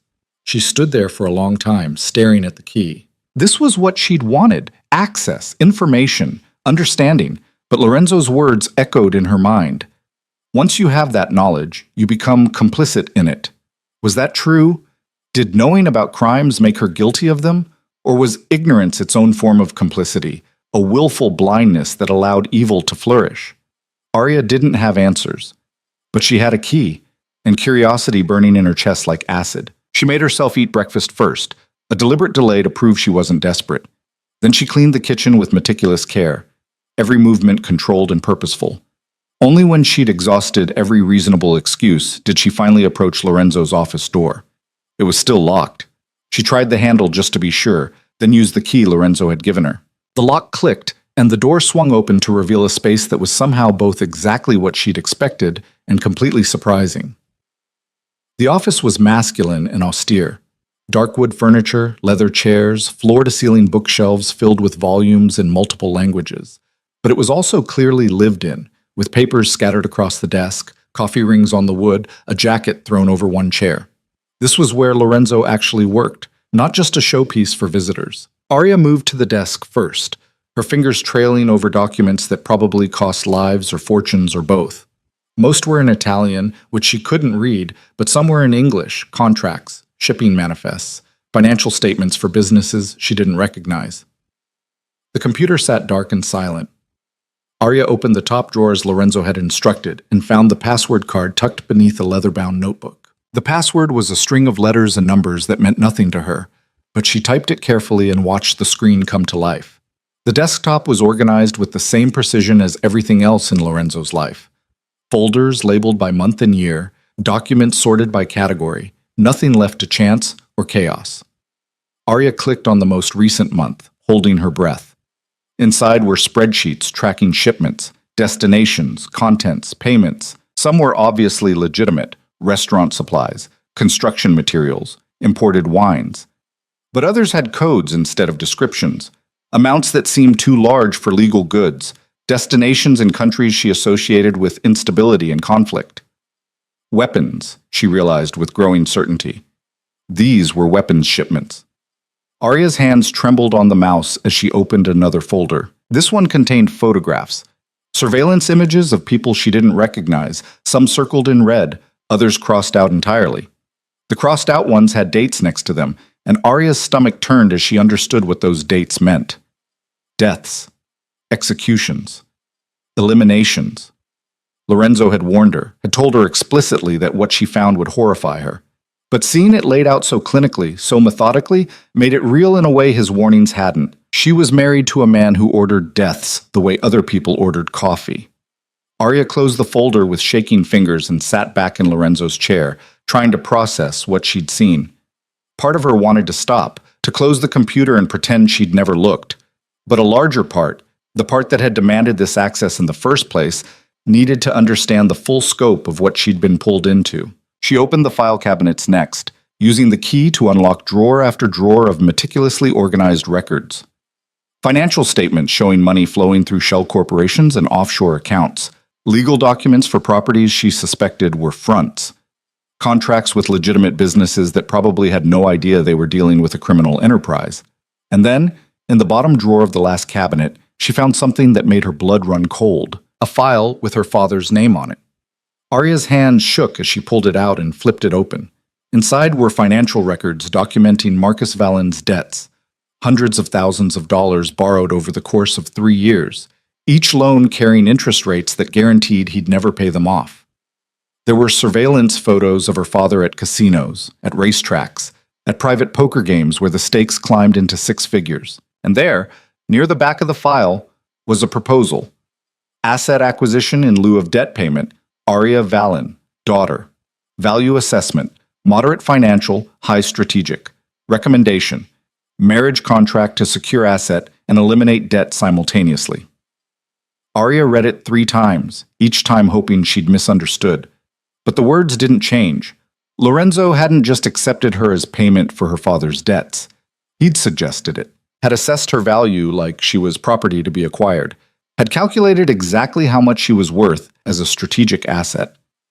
Everything he'd told her about protection, about keeping her safe from worse alternatives, had been a lie, or at least a convenient reframing of the truth. He'd wanted her. Not because she was special, not because he'd been struck by her at first sight, but because she represented value in his endless calculations of profit and loss. The door to the office opened behind her. Arya spun around to find Lorenzo standing in the doorway, his expression unreadable as he took in the open file cabinet. The documents spread across his desk, the folder with her father's name still clutched in her hands. "You weren't supposed to be back for hours," she said, her voice shaking. "I forgot some documents." Lorenzo's gaze moved from her face to the folder. "I see you've been thorough in your research. You assessed me." The words came out harsh, accusatory. "Like I was a car you were considering buying." "Yes." The simple admission was somehow worse than a denial would have been. Arya stood, the folder falling from her numb fingers to scatter papers across the floor. "You told me you married me to protect me, that it was about keeping me safe from people worse than you. That was part of it, but not the main part. The main part was that I had strategic value." Arya's voice was rising, but she couldn't control it. "You looked at me and saw an opportunity to expand your influence, to secure whatever connection my father had that you wanted." Lorenzo stepped into the office, closing the door behind him with deliberate care. "Your father had relationships with several shipping companies I needed access to. Marrying you gave me leverage with him and, by extension, with them. Yes, that was a factor in my decision." "A factor? It was the entire reason." "No." Lorenzo moved closer, and Arya retreated until her back hit the desk. "The entire reason was that your father owed me a debt he couldn't pay, and I needed collateral that ensured his continued cooperation. You were that collateral. But once I met you, once I understood who you were beyond a name on a balance sheet, the calculation changed. I don't believe you. I don't care if you believe me or not. It's the truth." Lorenzo braced his hands on the desk on either side of her, caging her in.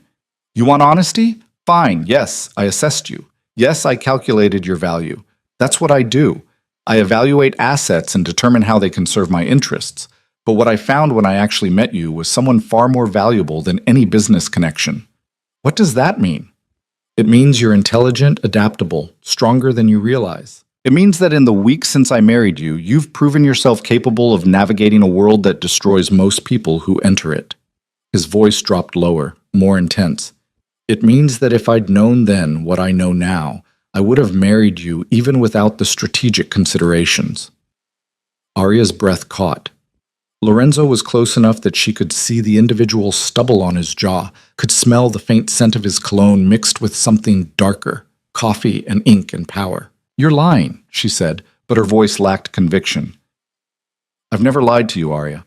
I've withheld information, I've framed truths in ways that served my purposes, but I have never directly lied." Lorenzo's hand came up to cup her face, his thumb brushing her cheekbone with devastating gentleness. "If I wanted to lie, I would tell you that marrying you was purely altruistic, that I saw a woman in danger and rushed to save her. But that's not who I am, and you deserve better than comfortable fictions." "I don't want this," Arya whispered. "Want what?" "This confusion, these complications. It was easier when I could just hate you." "I know." Lorenzo's forehead rested against hers, and Arya's eyes fell closed despite herself.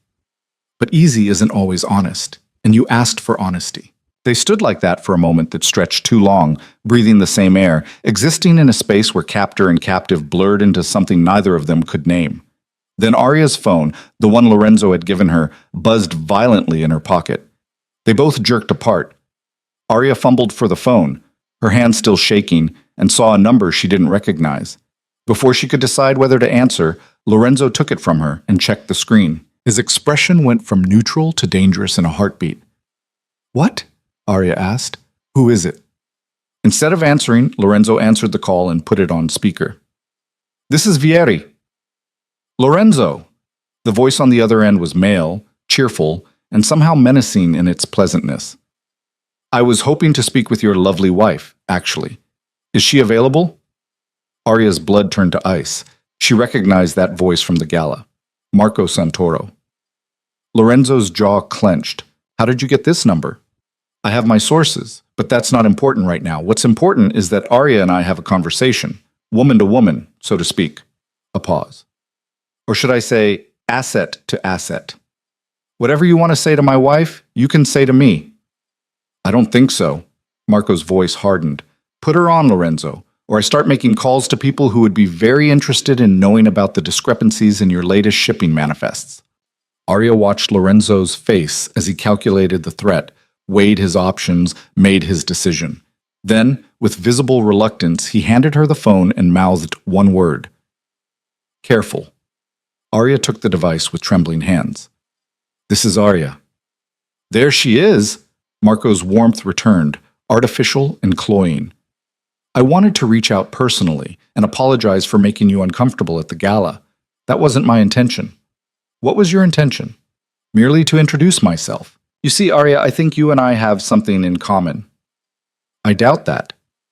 "We're both trapped in Lorenzo's world, both trying to navigate a maze he built and controls. The difference is, I found a way out, and I thought you might be interested in learning how." Arya's heart hammered against her ribs. She looked at Lorenzo, saw the dangerous stillness in his posture, the warning in his eyes. "I'm not interested in whatever you're selling," she said. "Not selling, offering. There's a difference." Marco's voice dropped to something like concern. "Has Lorenzo told you what happens to people who displease him? Has he explained the consequences of failure in his organization?" "He's told me enough." "Has he told you about the warehouse on Pier 9, about what happens there when someone needs to be taught a lesson?" Marco paused. "Has he told you how many bodies have been pulled out of the river with his signature on them?" Arya's gaze stayed locked on Lorenzo's face, watching for any sign that Marco was lying. But Lorenzo's expression confirmed everything. Not with guilt, but with grim acceptance of truths he'd never tried to hide. "Why are you telling me this?" Arya asked.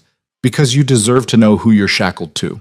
Because Lorenzo has convinced you that he's your protector, when really, he's your greatest threat." Marco's voice turned silky. "And because I'm offering you a choice he never gave you, the chance to walk away. Come work for me instead. I'll pay off whatever leverage he has over you, get you out of the city, set you up somewhere safe. All you have to do is say yes." The offer hung in the air like poison. Arya could feel Lorenzo's tension radiating across the small space between them, could see the calculation behind his eyes as he waited to see what she would do. This was a test, not from Lorenzo this time, but from Marco. A test to see if she was truly loyal to her husband, or if she could be turned. And the horrible thing was, part of her wanted to say yes, wanted to take the escape route Marco was offering, to run as far and fast as she could from Lorenzo and his world of violence and moral compromise.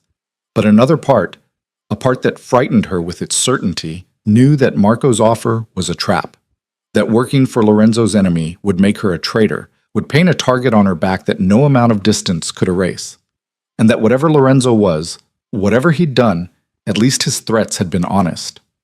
"No," Arya said clearly. "I'm not interested." "Are you sure?" "Because this offer has an expiration date, Arya. Once I hang up this phone, it's gone. And you'll be left with Lorenzo and all his terrible truths." "I'm sure." Silence on the other end, stretching long enough that Arya wondered if he'd hung up. Then, "Pity. You would have been valuable to me, but Lorenzo always did have a gift for inspiring misplaced loyalty." The warmth in Marco's voice vanished entirely. "Give my regards to your husband. Tell him I'll be seeing him soon." The line went dead. Arya lowered the phone slowly, her entire body shaking with adrenaline. Lorenzo took the device from her nerveless fingers and set it aside, his movements controlled despite the fury she could see building behind his eyes. "Are you all right?" he asked. "No." Arya's laugh was sharp and broken. "Nothing about this is all right." "You did well." "Did I?" "Because I just had a crime lord offer to rescue me from my crime lord husband, and the fact that I said no feels insane." Lorenzo's hand settled on her shoulders, steady and warm. "It wasn't insane. It was smart. Marco doesn't rescue people, Arya. He collects them. If you'd said yes, you would have traded one cage for another, and his would have been much less comfortable than mine. How do you know? Maybe he was genuinely trying to help." "Because I know Marco. I trained him, taught him everything he knows about this business. And the most important lesson he learned was that compassion is weakness." Lorenzo's grip tightened fractionally. "He doesn't want to help you. He wants to hurt me. And the best way to do that is through you." The certainty in his voice made Arya's remaining doubts crumble. "What happens now?" "Now we prepare for war."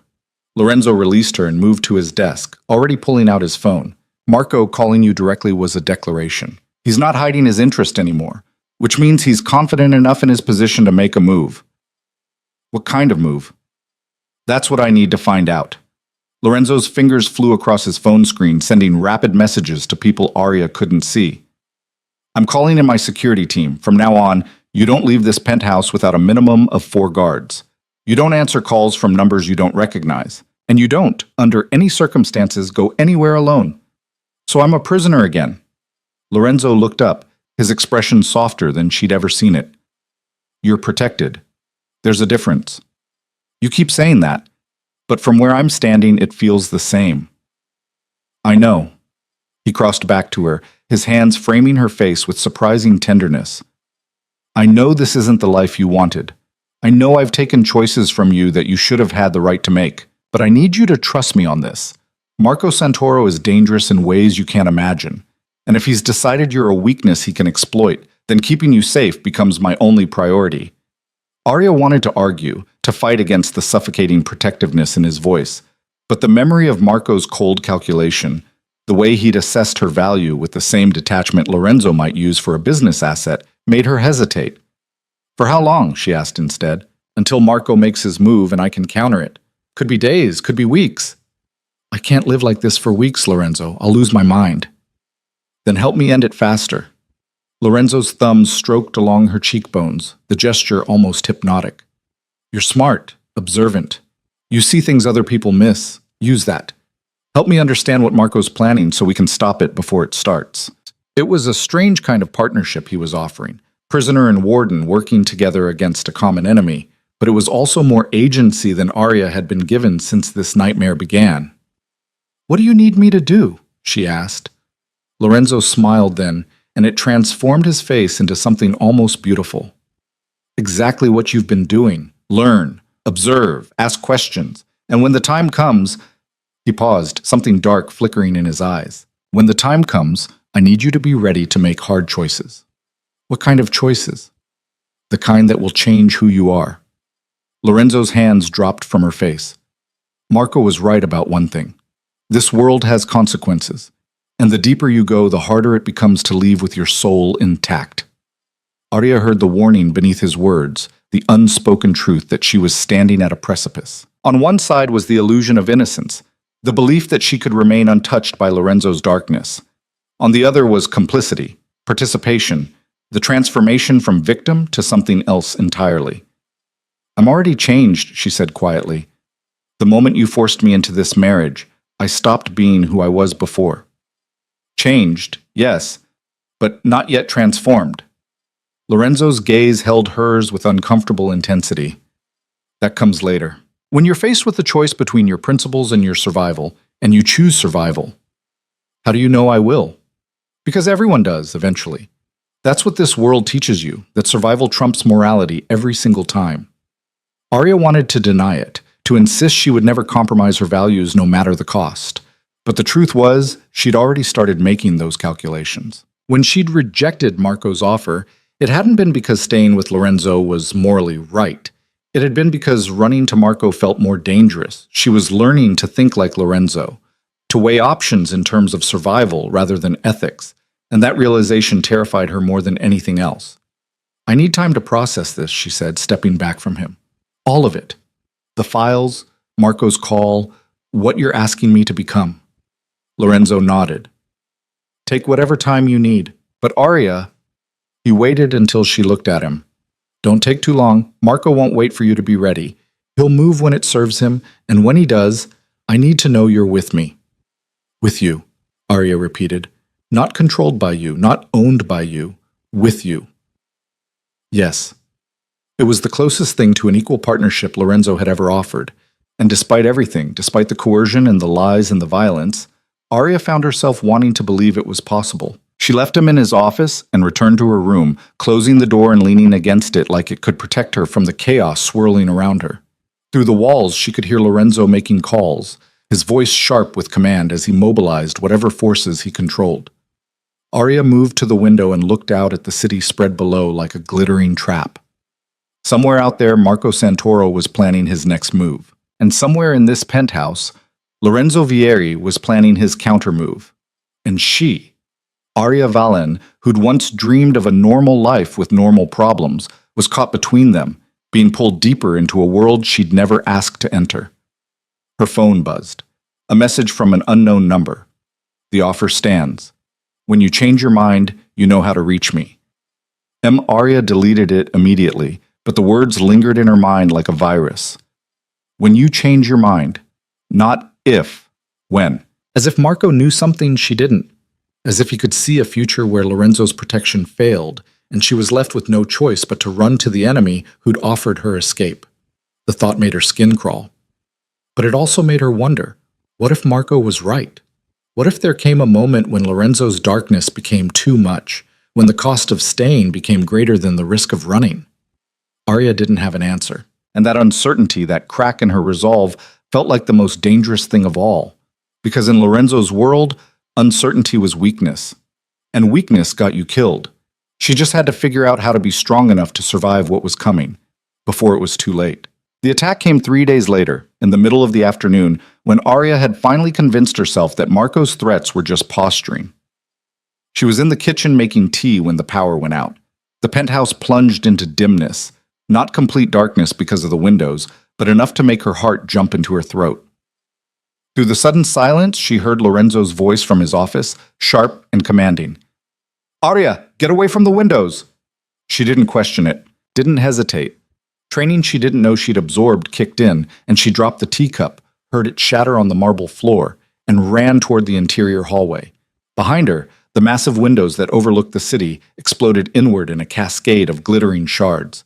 Arya hit the floor as glass rained down, her arms covering her head. The sound was deafening, breaking glass, alarms shrieking to life, and beneath it all, the unmistakable crack of gunfire. Someone was shooting at them. Lorenzo appeared in the hallway, moving low and fast. He grabbed Arya's arm and hauled her to her feet, pulling her toward his office with brutal efficiency. She stumbled after him, her mind struggling to catch up with her body's instinct to survive. "What's happening?" she gasped. "Marco." Lorenzo shoved her into the office and slammed the door behind them. The room was windowless, reinforced, a panic room disguised as a workspace. "He's making his move." More gunfire, closer now. Arya heard shouting, Lorenzo's security team responding, taking up defensive positions. The penthouse had transformed from a gilded cage into a war zone in the space of seconds. Lorenzo moved to a panel hidden behind a bookshelf, pressing his palm against it. The panel slid aside to reveal weapons, more guns than Arya had ever seen in one place, all of them deadly and carefully maintained. "Can you shoot?" Lorenzo asked, pulling out a pistol and checking the magazine with practiced ease. "What? No, I've never—" "Then stay behind me and don't make yourself a target." He handed her a smaller gun anyway, forcing it into her shaking hands. "Safety's here. Point and pull the trigger if anyone comes through that door who isn't one of my men. Can you do that?" Arya stared at the weapon, her entire body trembling. This wasn't supposed to happen. Lorenzo had promised security, had said she was protected. But his protection was failing in real time, and she was holding a gun she didn't know how to use while people with actual training tried to kill them. "Arya." Lorenzo's hand gripped her chin, forcing her to look at him. "Can you do that?"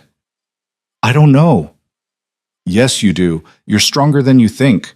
His thumb brushed her cheek, the gesture absurdly gentle given the chaos surrounding them. "I need you to be strong now. Can you do that for me?" Something in his voice, not command but genuine need, cut through her panic.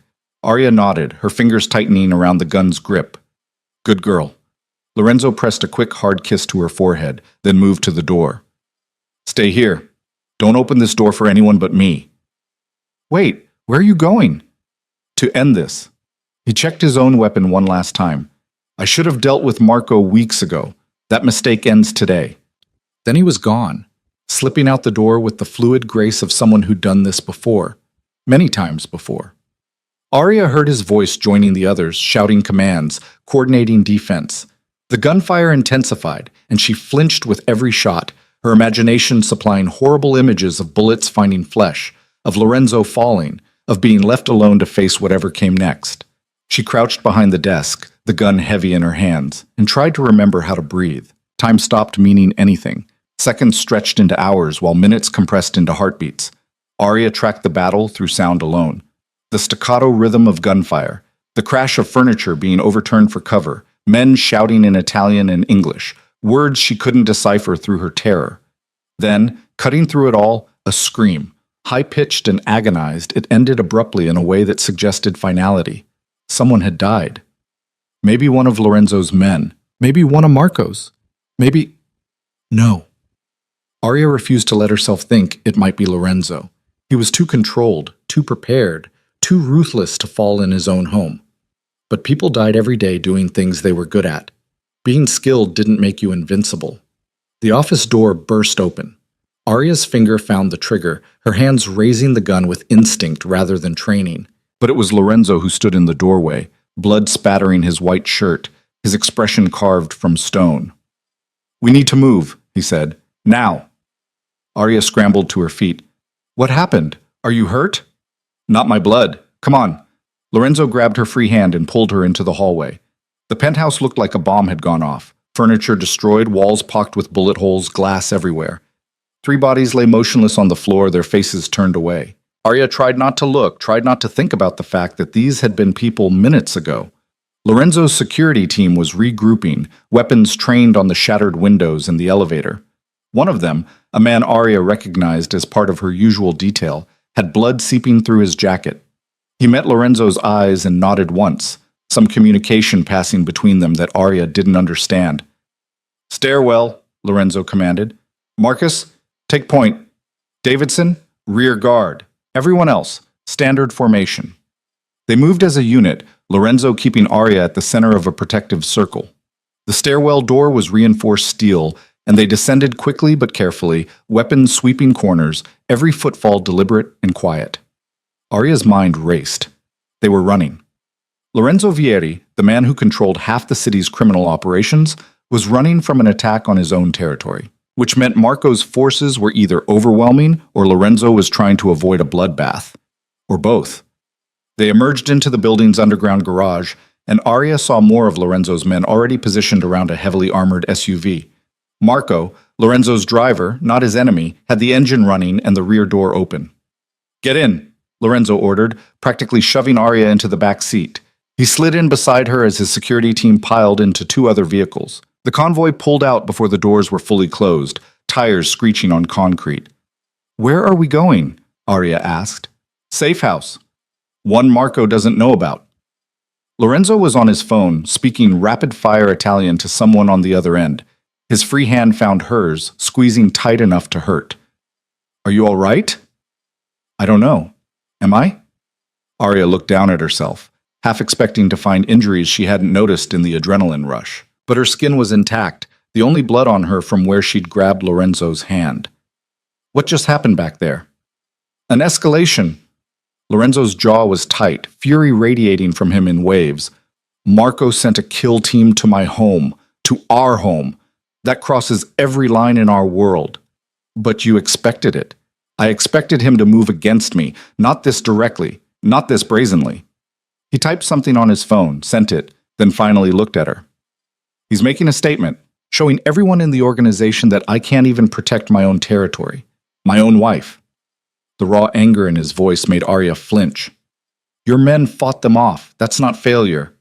We survived. That's not the same as winning. Lorenzo's hand tightened around hers. And he'll try again, probably sooner than I'd like. Marco's committed now. He can't back down without looking weak. And weakness in this world is death. The SUV navigated through city streets with practiced evasion, taking turns that made no logical sense, doubling back, clearly following some pre-planned escape route.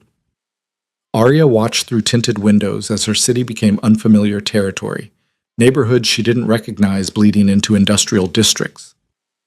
How many people died back there? She asked quietly. Lorenzo was silent for a moment. 3 of Marco's men, 1 of mine, shot in the initial assault. Another 2 injured, but stable. 4 lives gone in a matter of minutes. Arya felt sick. This was the reality Lorenzo had tried to explain to her, the violence that underpinned his entire world. But knowing it intellectually and experiencing it were completely different things. The man who died, she said. Did he have family? A wife. 2 kids. Lorenzo's voice was flat, emotionless. I'll make sure they're taken care of. Compensation, education funds, protection if they need it. That doesn't bring him back. No, it doesn't. He turned to look at her fully. This is what I meant when I said you'd have to make hard choices. That man, his name was Vincent. He knew the risks, accepted them, died protecting what I built and what I claimed as mine, including you. The weight of that settled on Arya's shoulders like a physical thing. A man had died today, at least partially because Lorenzo had married her and made her a target. She was complicit in his death just by existing in this space. I didn't ask for this, she whispered. I know. Lorenzo pulled her against his side, his arm coming around her shoulders. The gesture was possessive but also protective, and Arya found herself leaning into it despite everything. But you're in it now. We both are. And the only way out is through.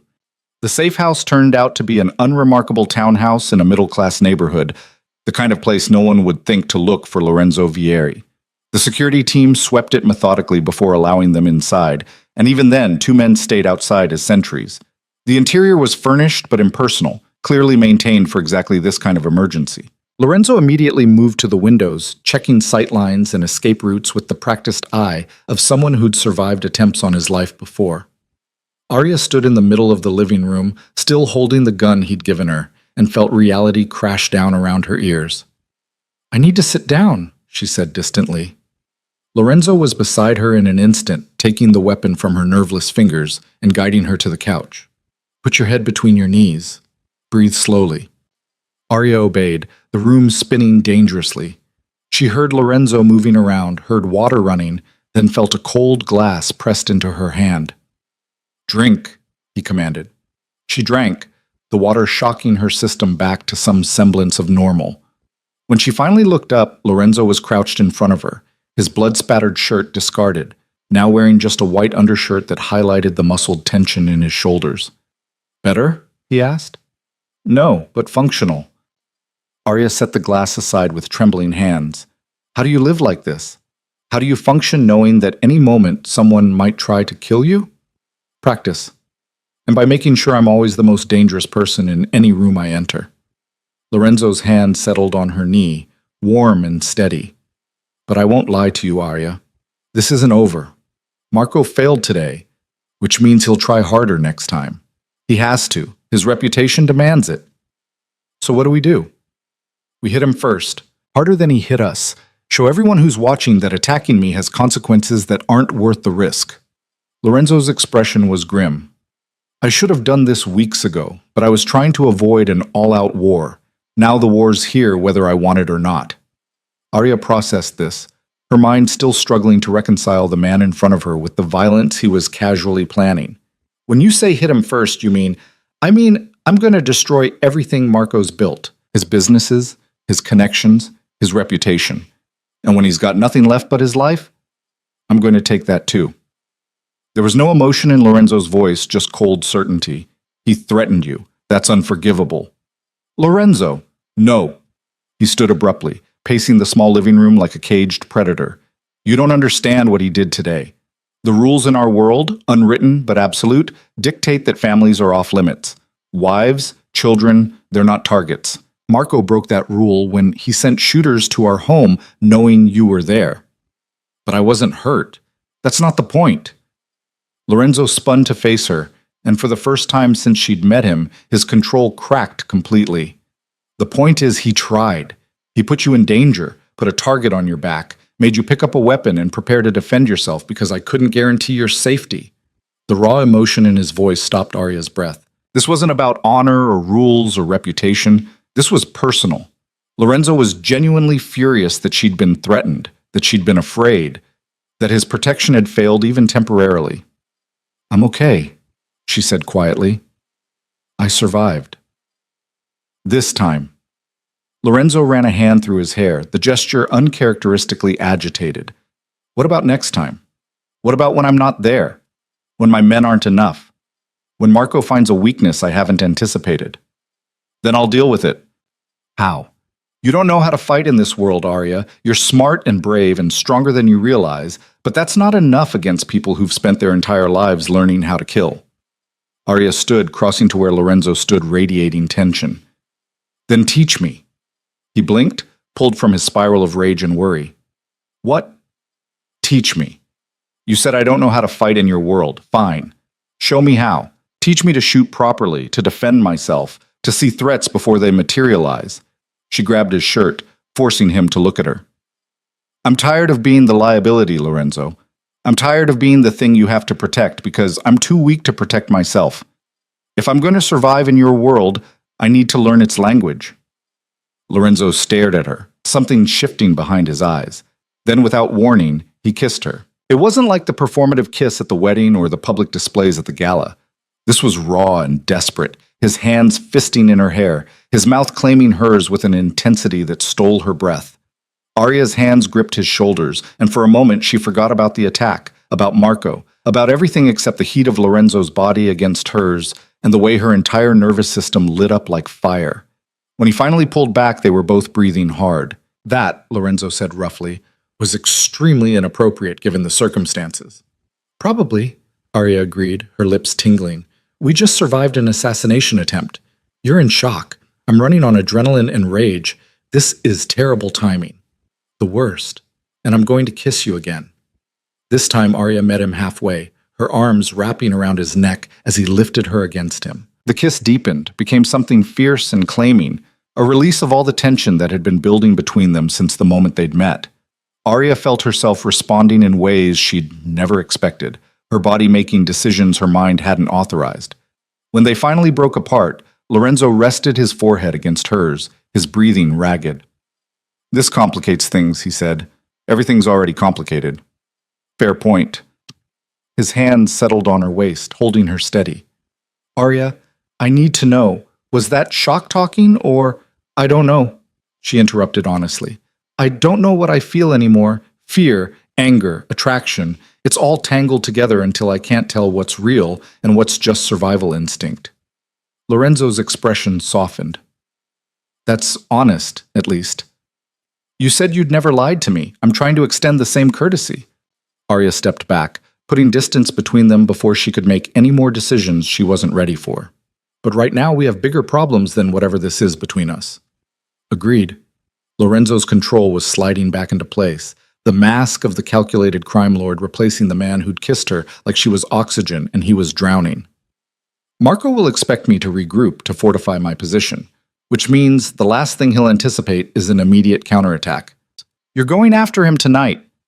I'm going after him now. Lorenzo moved to a closet, pulling out weapons and tactical gear that had been pre-positioned. I have people tracking his movements, his safe houses, his known associates. The moment I have a location, I'm moving. Arya watched him prepare for violence with the same methodical precision he applied to everything else. And what am I supposed to do? Wait here? Yes, with security outside and instructions to move you again if there's any sign of trouble. Lorenzo checked a gun, holstered it, then turned to face her. I know you want to help, but this is beyond what you're ready for. You don't get to decide what I'm ready for. Actually, I do, because I'm the one who'll have to live with it if you get hurt trying to prove yourself. He crossed to her, his hands framing her face with the same gentleness he'd shown earlier. Let me do this, Arya. Let me protect you the only way I know how. She wanted to argue, to insist she was capable of more than cowering in a safe house. But the truth was, Lorenzo was right. She didn't know how to function in a firefight, didn't know the tactics and strategies that kept people alive in his world. Not yet. When you get back, she said instead, you start training me. No excuses, no delays. You promised to teach me to survive in your world, and I'm holding you to that. Lorenzo's mouth curved in something that wasn't quite a smile. Deal. He kissed her again, brief and hard, then released her. Stay here. Stay safe. I'll be back before morning. Lorenzo. Arya caught his arm as he turned to leave. Be careful. Marco's proven he's willing to break rules. Don't give him another chance to surprise you. Something warm flickered in his expression. Is that concern I hear, Mrs. Vieri? It's pragmatism. If you die, I'm completely vulnerable. Right, pragmatism. But his eyes said he knew better, that he'd seen the same tangled emotions in her that she'd admitted to feeling. I'll be careful. Then he was gone, and Arya was alone in the safe house with nothing but her thoughts, and the echo of gunfire still ringing in her ears. She moved through the small space restlessly, too wired to sit still. The security team outside was a presence she felt more than saw, shapes moving past windows, voices murmuring into radios. They were Lorenzo's people, loyal to him in ways Arya was only beginning to understand. One of them had died today protecting what Lorenzo claimed as his, including her. The thought wouldn't leave her alone. Vincent, a man she'd never met, whose face she'd never seen, had taken bullets meant for the people inside Lorenzo's penthouse, had made the calculation that his life was worth less than his employer's interests. Had he known what he was signing up for? Had he understood that marrying some stranger would expand the list of things worth dying for?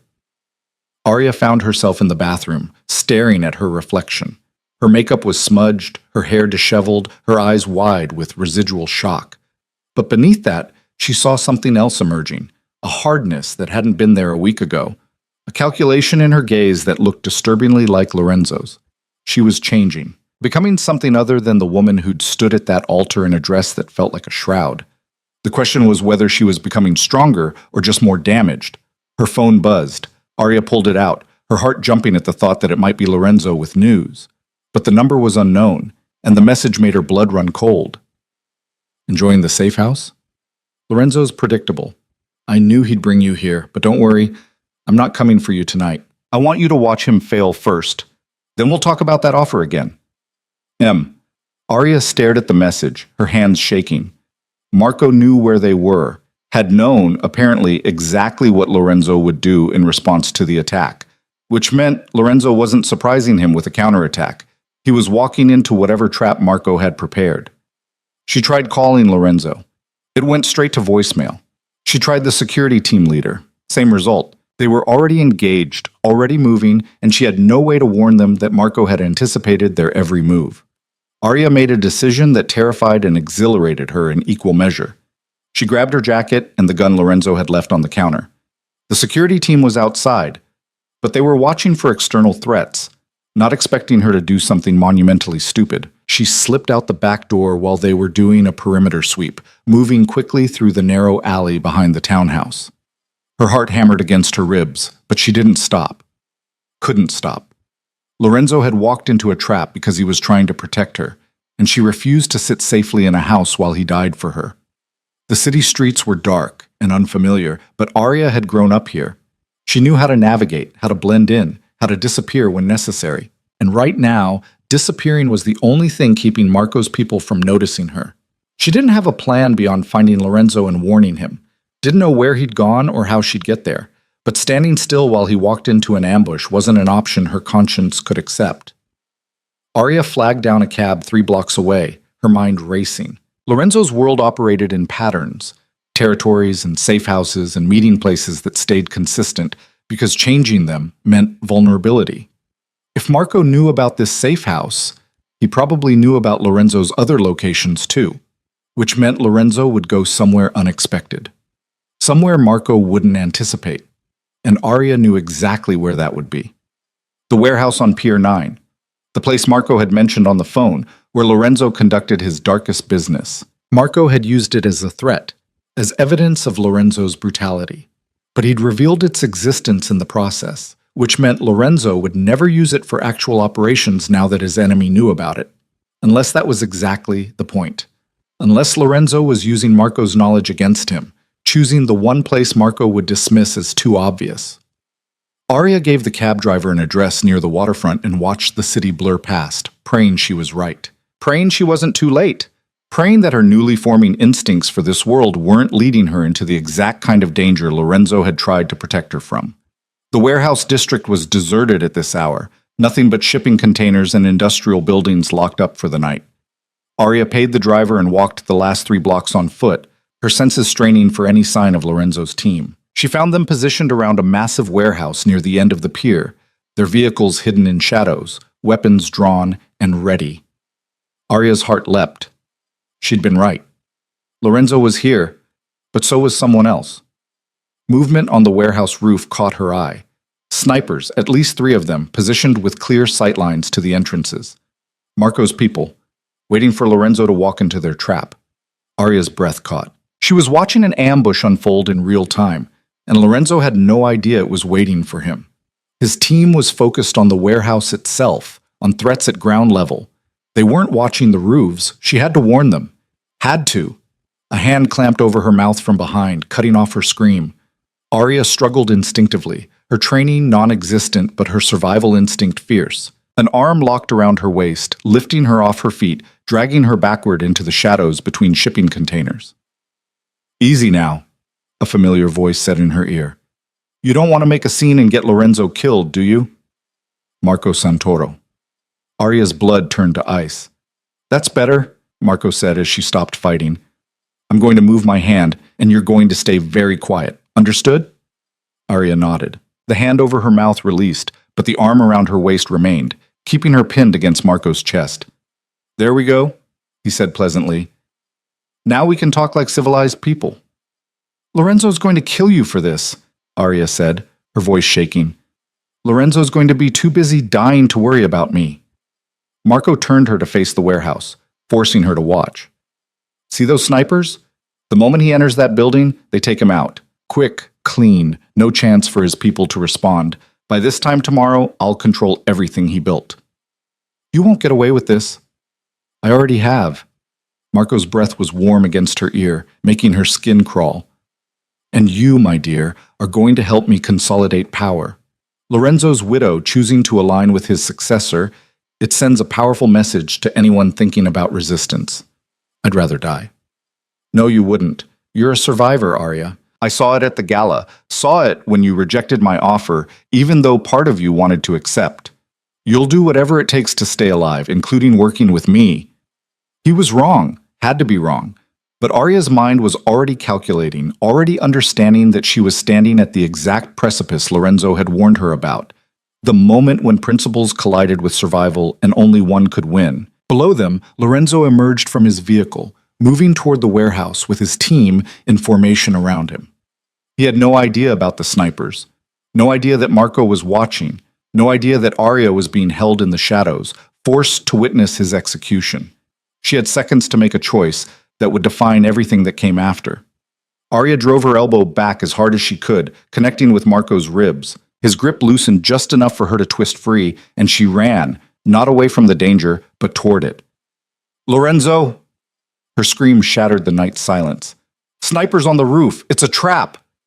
Everything happened at once. Lorenzo's head snapped toward her voice, his eyes widening in recognition and horror. His team scattered, weapons training upward as the snipers adjusted their aim, and Marco's hand grabbed Arya's jacket, yanking her backward with brutal force. She heard gunfire, heard Lorenzo shouting commands, heard the chaos of an ambush turn firefight, and felt Marco's gun press against her temple, cold and absolute. "Well," he said, his pleasant tone gone. "That was unexpected. Tell me, Arya, do you think Lorenzo will hesitate to shoot if you're my shield? Because I'm betting he won't.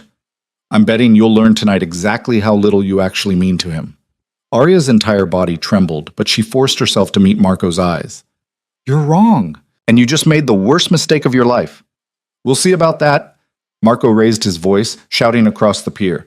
"Lorenzo, let's talk about terms of surrender." The gunfire stopped. In the sudden silence, Arya could hear her own heartbeat, could feel the cold metal of the gun against her skin, could see Lorenzo standing in the open with murder in his eyes and a weapon trained directly at them. This was the moment, the choice, the transformation Lorenzo had warned her about, and Arya made her decision without hesitation. "Shoot," she said clearly. "Lorenzo, shoot him. Don't worry about me. Just take the shot." Marco's gun pressed harder against her temple. "She's bluffing." "I'm not." Arya kept her gaze locked on Lorenzo's. "He's using me as a shield. But if you kill him, his people scatter. The threat ends. So take the shot." Lorenzo's expression was unreadable, his weapon steady. For a long moment, nobody moved, nobody breathed. The entire world balanced on the edge of a trigger pull. Then Lorenzo's gun barked once, the sound impossibly loud in the silence. And everything went dark. Arya's ears rang from the gunshot, the sound reverberating through her skull like a physical blow. For one terrible moment, she thought Lorenzo had missed, that the bullet had found her instead of Marco. But then she felt Marco's grip on her jacket loosen, felt his body weight shift and stumble backward, and she understood. Lorenzo had taken the shot. Through her, past her, threading a needle in the dark with her life hanging in the balance. And he hadn't missed. Marco hit the ground hard, clutching his shoulder where Lorenzo's bullet had torn through muscle and bone. His gun clattered away across the concrete, and Arya stood frozen between them, alive, unharmed, trembling so violently she could barely stay on her feet. Lorenzo was moving before Marco fully collapsed, his team converging on the wounded man with weapons drawn. But Lorenzo's attention was entirely on Arya, his face carved from stone as he closed the distance between them in long strides. "Are you hurt?" His hands were on her immediately, checking for injuries with frantic precision. "Did he hurt you?" "Arya, talk to me." "I'm fine." Her voice sounded distant to her own ears. "You shot him.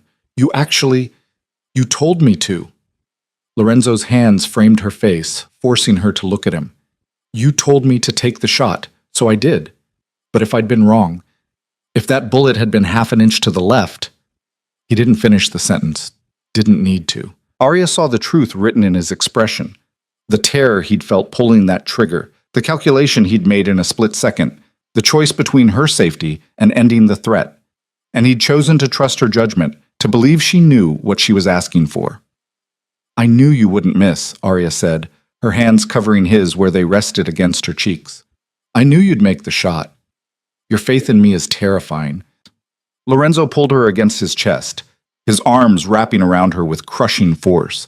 She felt the rapid hammer of his heartbeat, felt the tremor in his hands that betrayed how close to losing control he actually was. "What were you thinking coming here? I told you to stay at the safe house." "Marco sent me a message. He knew where we were, knew what you'd do. I had to warn you." Arya pressed her face into his shoulder, breathing in the scent of him, gunpowder and cologne and something essentially Lorenzo. "I couldn't just sit there while you walked into a trap. So instead you walked into one yourself." Lorenzo pulled back enough to look at her, and the anger in his expression was undercut by something that looked disturbingly like pride. "You're either incredibly brave or incredibly stupid. Can it be both?" Despite everything, Lorenzo's mouth twitched. "Apparently." Then his expression hardened, the brief moment of vulnerability closing off. "But we're discussing this later, right? Right now..." A commotion from where Marco lay bleeding interrupted him. Arya turned to see Marco struggling against the men holding him down, his face twisted with pain and rage. "This isn't over, Lorenzo." Marco's voice was strained but defiant. "Kill me, and my people will never stop coming for you, for her. You've started a war you can't win." Lorenzo released Arya and moved toward Marco with the controlled grace of a predator approaching wounded prey. When he spoke, his voice was quiet and absolutely lethal. "Your people are already dealt with. While you were planning this little ambush, I was dismantling your entire operation.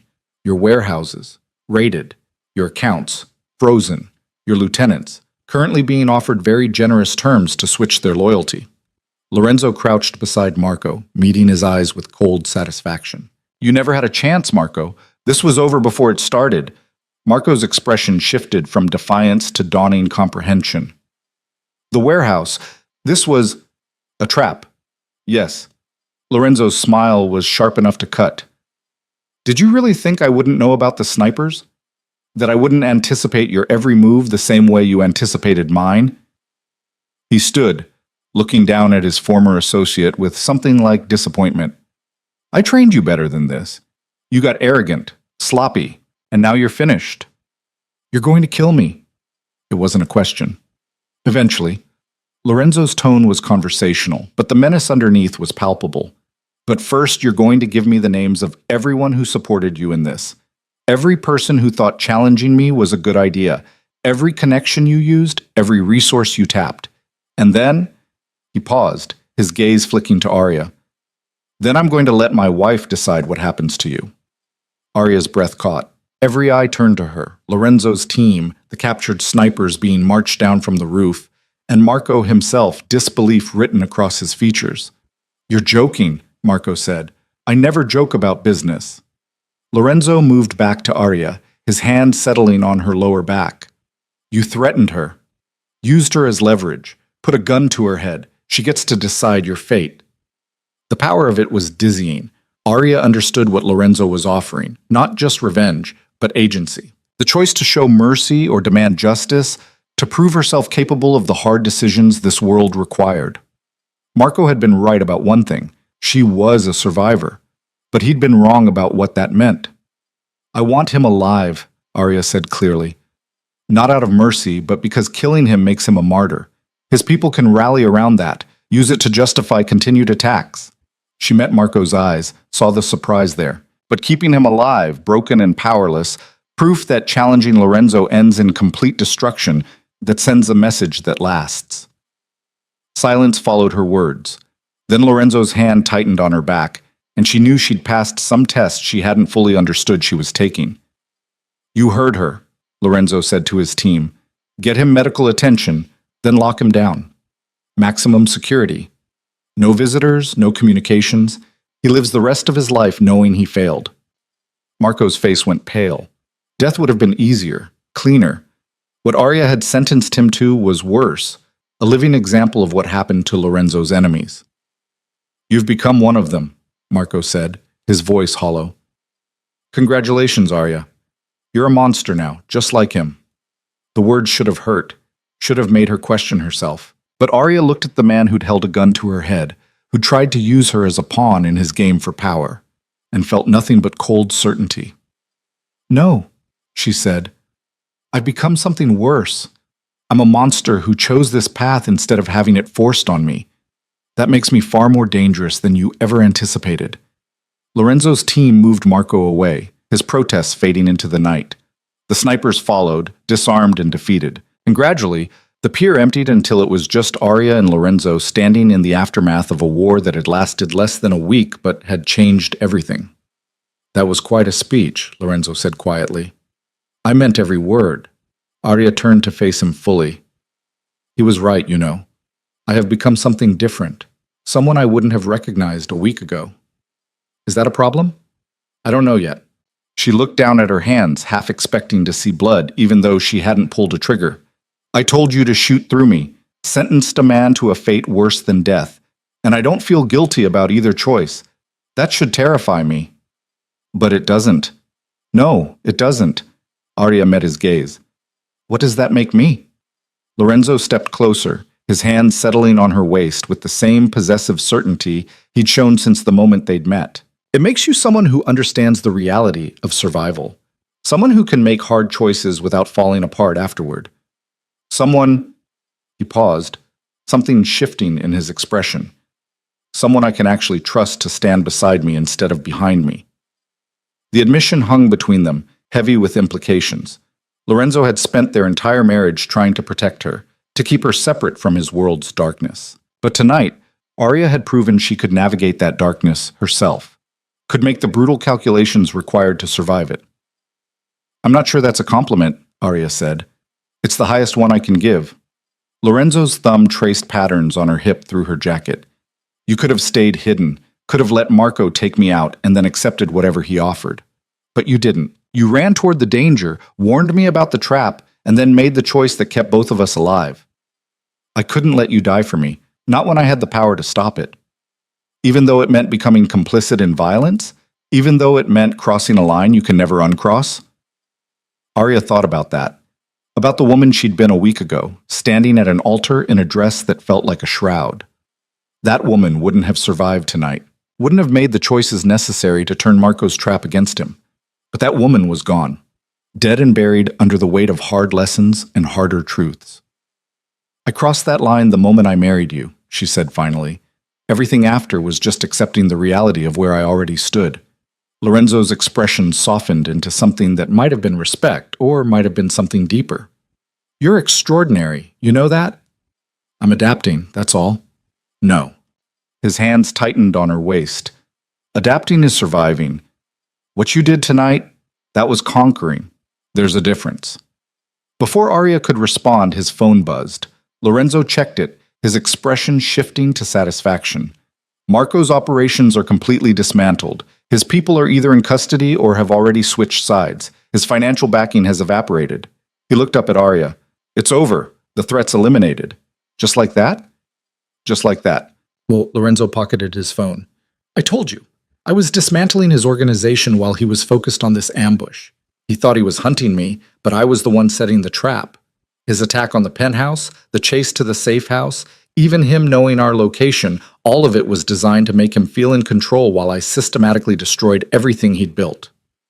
Arya processed this, understanding clicking into place.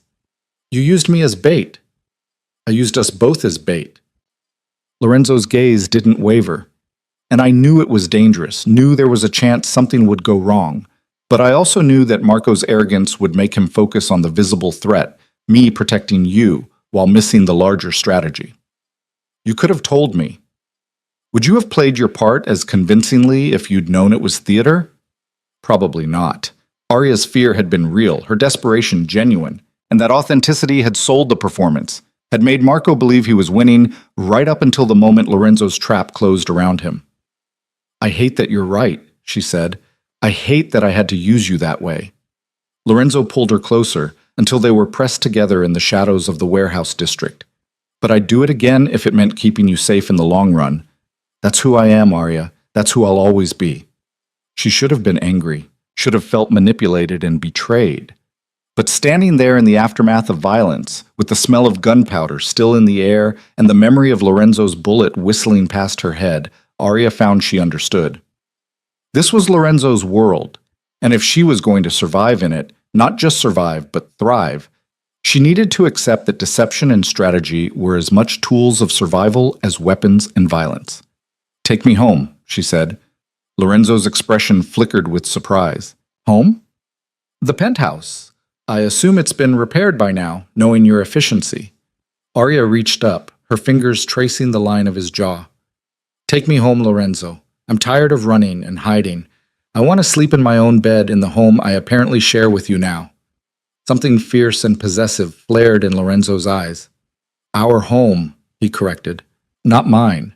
Ours." The word settled over Arya like a brand. Our home. Our life. Our future bound together by choices made and lines crossed. She'd stopped being Lorenzo's prisoner, somewhere between the wedding and tonight, had transformed from captive to partner through trial and fire, and decisions that redefined who she was at her core. "Our home," she agreed. "Let's go." The drive back was quiet, both of them lost in their own thoughts. Lorenzo's hand found hers in the darkness of the SUV, his fingers threading through hers with a gentleness that contrasted sharply with the violence they'd just survived. Arya stared out the window as the city passed by. This place she'd lived her entire life but was only now truly seeing. Every street corner could hide one of Lorenzo's people or his enemies. Every business might be a front for something darker. The city was a chessboard, and she'd just learned she was a player rather than a piece. The penthouse had indeed been repaired. The windows replaced, the damage erased, everything returned to its pristine state as if the attack had never happened. But Arya knew better now. Knew that the surface polish hid the violence underneath, that beauty and brutality were two sides of the same coin in Lorenzo's world. Their world, she corrected herself. She was part of this now, complicit and committed in ways that couldn't be undone. Lorenzo's security team swept the penthouse before allowing them entry, but the precaution felt almost routine now. This was their life. Constant vigilance, perpetual awareness of threats, security as a fact of existence rather than an exception. When they were finally alone, Lorenzo moved to pour himself a drink.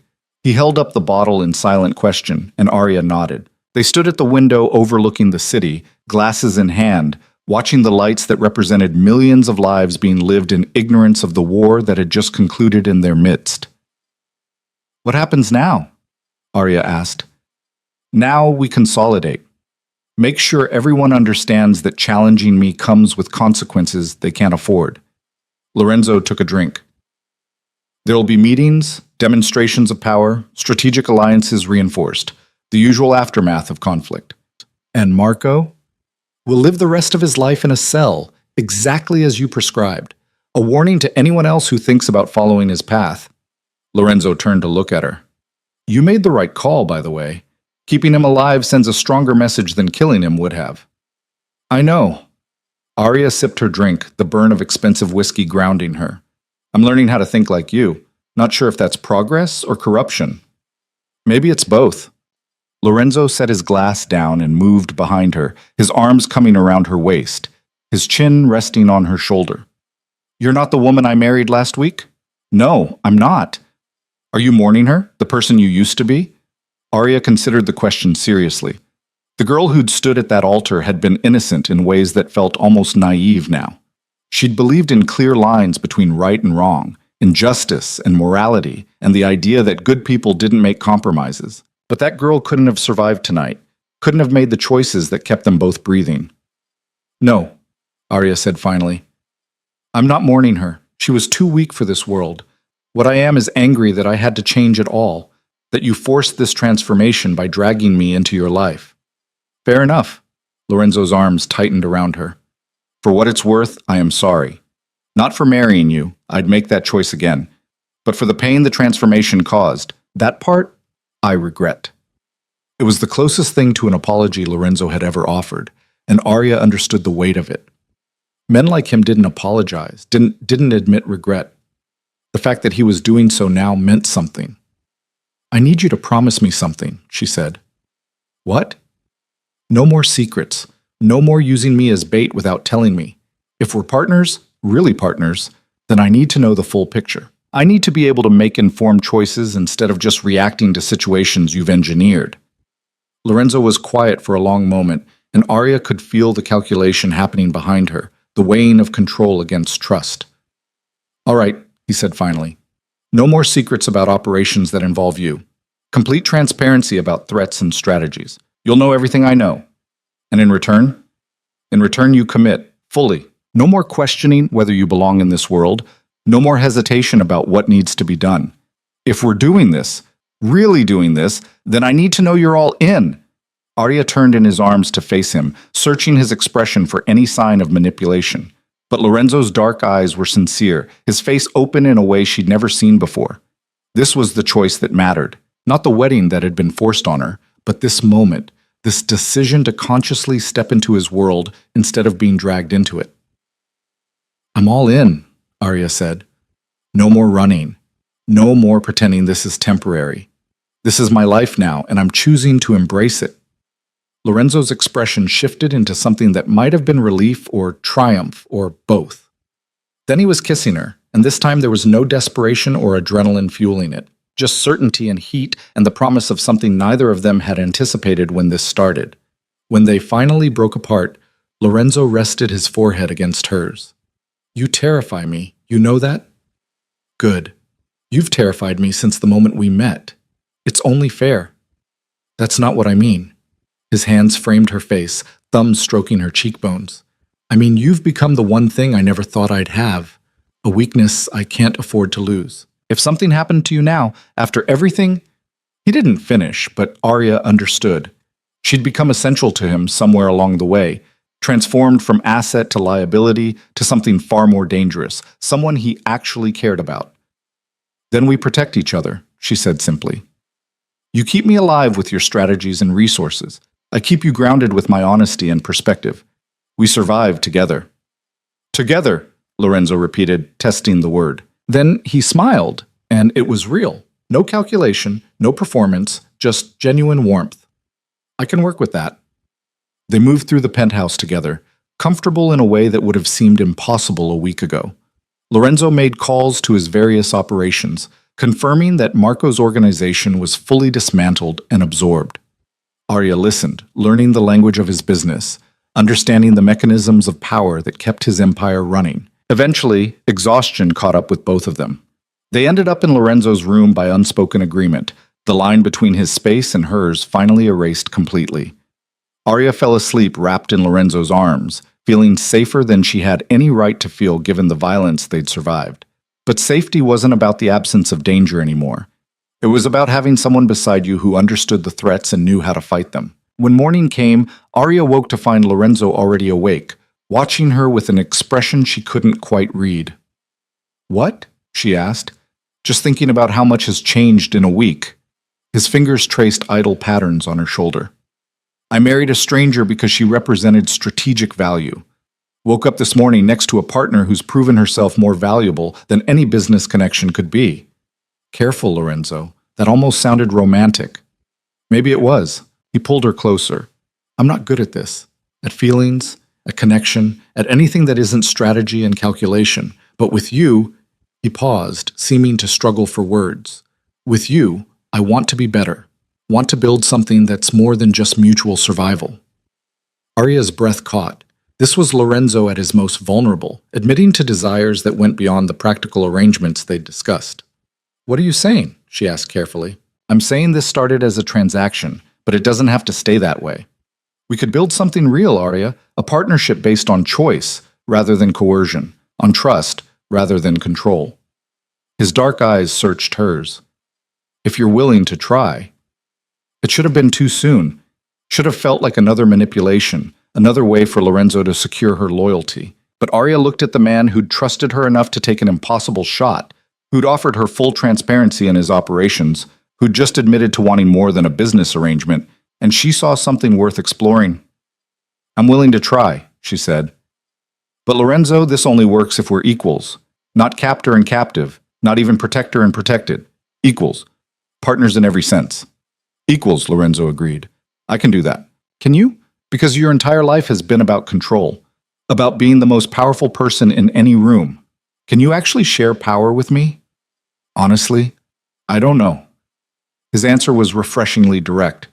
"But I'm willing to learn if you're willing to be patient with the process." Arya considered that.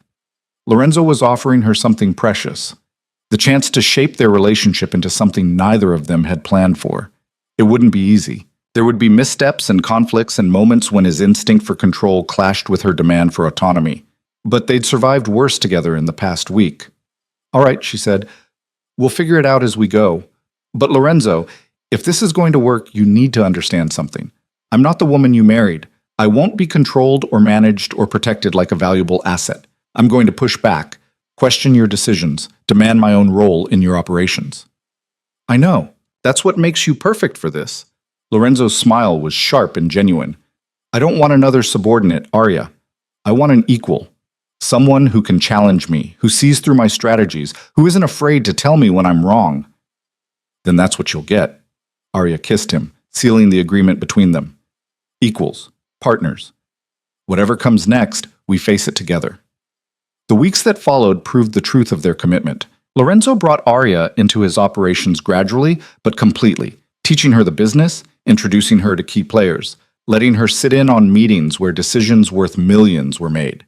She learned to read the subtle cues that indicated threats, to spot weaknesses in competitors' strategies, to understand the complex web of alliances and rivalries that defined Lorenzo's world. And she contributed. Her outside perspective caught things Lorenzo's people missed. Her different approach to problems yielded solutions they hadn't considered. She wasn't just Lorenzo's wife anymore. She was becoming a force in the organization in her own right. The training Lorenzo had promised began immediately. Arya learned to shoot properly, to fight when necessary, to defend herself against the kinds of threats that came with being Lorenzo Vieri's partner. She would never match his security team's expertise, but she developed competence that meant she wasn't a liability in crisis situations. More importantly, she learned the subtler skills: how to read people's intentions, how to spot deception, how to navigate social situations where every word was a potential weapon. These were the skills that kept you alive in Lorenzo's world, and Arya absorbed them with the focused intensity of someone who understood the stakes. Their relationship evolved too. The forced proximity of their marriage transformed into genuine partnership, and somewhere along the way, the partnership developed into something deeper. Arya caught herself seeking Lorenzo's opinion not because she had to, but because she valued his perspective. Found herself thinking of the penthouse as home rather than a prison. Realized that the man she'd hated a month ago had become someone she trusted with her life. And Lorenzo changed as well. His control obsession loosened, not completely but enough to matter. He asked Arya's opinion instead of simply informing her of decisions. Shared power in ways that would have seemed impossible when they first married. Proved through actions rather than words that he viewed her as an equal. It wasn't perfect. They fought. Fierce arguments about strategy and autonomy and the lingering power imbalances from how their relationship started. But they fought as equals now, and they learned to compromise, to find middle ground between Lorenzo's need for control and Arya's demand for independence. 3 months after their wedding, Arya stood in Lorenzo's office reviewing financial reports when Elena appeared with a message. "Mrs. Vieri, there's someone here to see you, your father." Arya's hand stilled on the papers. She hadn't spoken to Marcus Vallon since the wedding, had deliberately cut off all contact with the man who'd sold her to settle his debts. The fact that he was showing up now felt significant. "Where is he?" she asked. "Downstairs lobby. Security wouldn't let him up without your permission." Smart of them. Arya set the reports aside and moved to the window, looking down at the city below. Her father was down there somewhere, probably desperate if he'd worked up the courage to come here. Lorenzo appeared in the doorway, having overheard the conversation. "You don't have to see him if you don't want to." "I know." Arya turned to face him. "But I think I need to. There are things that need to be said." "Want me to come with you?" She almost said yes. Having Lorenzo's intimidating presence beside her would make the conversation easier. But this was something she needed to do alone, needed to prove to herself that she could face her father as the woman she'd become rather than the daughter he'd betrayed. "No," she said, "but stay close, just in case." Lorenzo nodded, understanding in his expression. Arya took the elevator down to the lobby, her heart beating faster with each floor. When the doors opened, she saw Marcus immediately, sitting on one of the expensive couches, looking smaller and older than she remembered. He stood when he saw her, hope and fear warring on his face. "Arya, thank you for seeing me. I haven't decided if I'm actually seeing you yet." She kept her distance, studying the man who'd raised her and then traded her away. "What do you want?" "I wanted to apologize, to explain." "There's nothing to explain. You owed Lorenzo money you couldn't pay, so you offered me as collateral. The only explanation I need is whether you feel any remorse for that choice." Marcus flinched. "Of course I do. You are my daughter.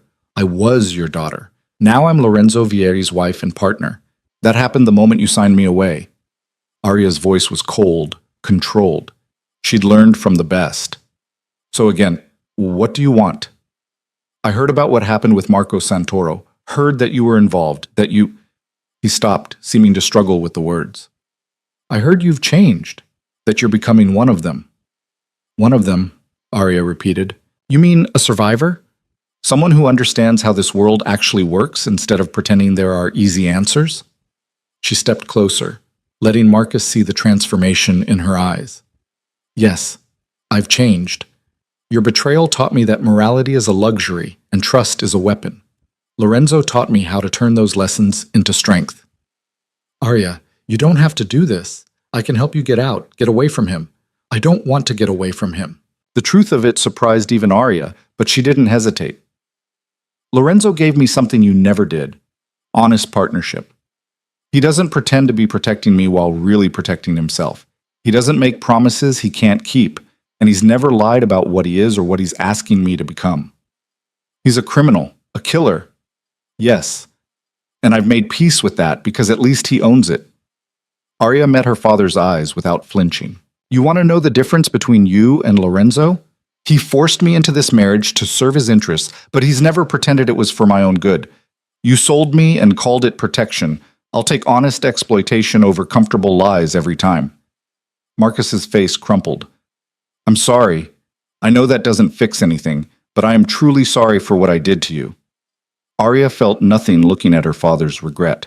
No satisfaction, no vindication, just cold assessment of whether his apology served any useful purpose. Your apology is noted, she said finally, but it changes nothing. We're done, Marcus. I don't want your guilt or your attempts at reconciliation. I don't want anything from you except distance. Please, Arya, go home. Rebuild your life without me in it, and don't come back here. She turned toward the elevator, then paused. Oh, and Marcus, your debt to Lorenzo is paid. Consider that your severance package from my old life. You'll never owe him again, but you'll also never have access to me or anything I build going forward. She left him standing in the lobby, his protest fading as the elevator doors closed. When she reached the penthouse, Lorenzo was waiting, concern in his expression. How did it go? He asked. It went exactly as it needed to. Arya moved into his arms, letting herself take comfort in his solid presence. I don't need closure from him. I already have everything I need here. Lorenzo held her close, his hand stroking through her hair. You're sure about that? About choosing this life permanently? I'm sure. Arya pulled back to look at him. I'm not pretending this is perfect, or that I don't sometimes miss the simplicity of my old life. But I know who I am now, what I'm capable of. And I built that with you through everything we survived together. But together, Lorenzo echoed, the word carrying weight it hadn't held at the beginning. I like the sound of that. So do I. They stood there in the penthouse that had transformed from prison to home, looking out at the city where they'd fought and survived and ultimately chosen each other despite everything that should have kept them apart. Arya Valen, now truly Arya Vieri, had started this journey as a prisoner forced into marriage she never wanted. But somewhere between the coercion and the violence and the impossible choices, she'd become something else entirely. Not a victim, not a prisoner, but a partner to a dangerous man, and dangerous in her own right. The transformation had cost her innocence and certainty and the comfortable belief that the world was divided neatly into good and evil. But it had given her something more valuable, agency, power, and a partnership built on brutal honesty rather than comfortable lies. What are you thinking? Lorenzo asked, studying her expression.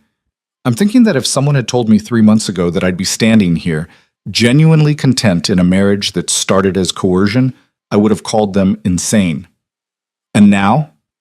Now I understand that sometimes the worst things that happen to us become the catalyst for becoming who we were always meant to be. Arya turned in his arms to face the window, looking out at their domain. You didn't rescue me, Lorenzo. You broke me down and forced me to rebuild myself stronger. I'm not sure if I should hate you or thank you for that. You can do both. His arms tightened around her waist. I did terrible things to you in the name of strategy and survival. But those terrible things also revealed who you really are beneath the person you thought you had to be. So hate me for the method, but recognize the result. It was the most honest assessment of their relationship either of them had voiced. Lorenzo had destroyed her old life, yes, but in doing so, he'd freed her from limitations she hadn't known existed. And she'd proven herself capable of not just surviving his world, but conquering it. No more running, Arya said, echoing words she'd spoken before. No more pretending this is temporary or forced. This is my choice now, to stand beside you, to build this empire together, to face whatever comes next as equals. No more running, Lorenzo agreed. Whatever comes next, we face it together. And there in the penthouse above the city, Two people who should have been enemies, captor and captive, criminal and innocent, stood united by choice rather than coercion. The road that brought them together had been paved with violence and betrayal and transformation that neither had anticipated. But they'd walked that road and emerged as partners, bound not by rings or vows or strategy, but by the brutal honesty of having seen each other at their worst and choosing connection anyway. The future would bring new challenges, new threats, new moments when they'd have to choose between principles and survival. But they would face those moments together, two forces forged in fire into something neither could have become alone. Arya had entered Lorenzo's world as payment for another man's sins. She remained there by her own choice, having discovered that freedom wasn't about escaping chains, it was about choosing which ones you wore and why. And she had chosen this. Chosen him. Chosen the dangerous, complicated, brutally honest partnership they'd built from the wreckage of coercion and compromise. It wasn't the life she'd planned, but it was the life she'd earned, one impossible choice at a time. And that, Arya realized as Lorenzo's arms tightened around her and the city glittered below them like a promise, was enough. More than enough. It was everything.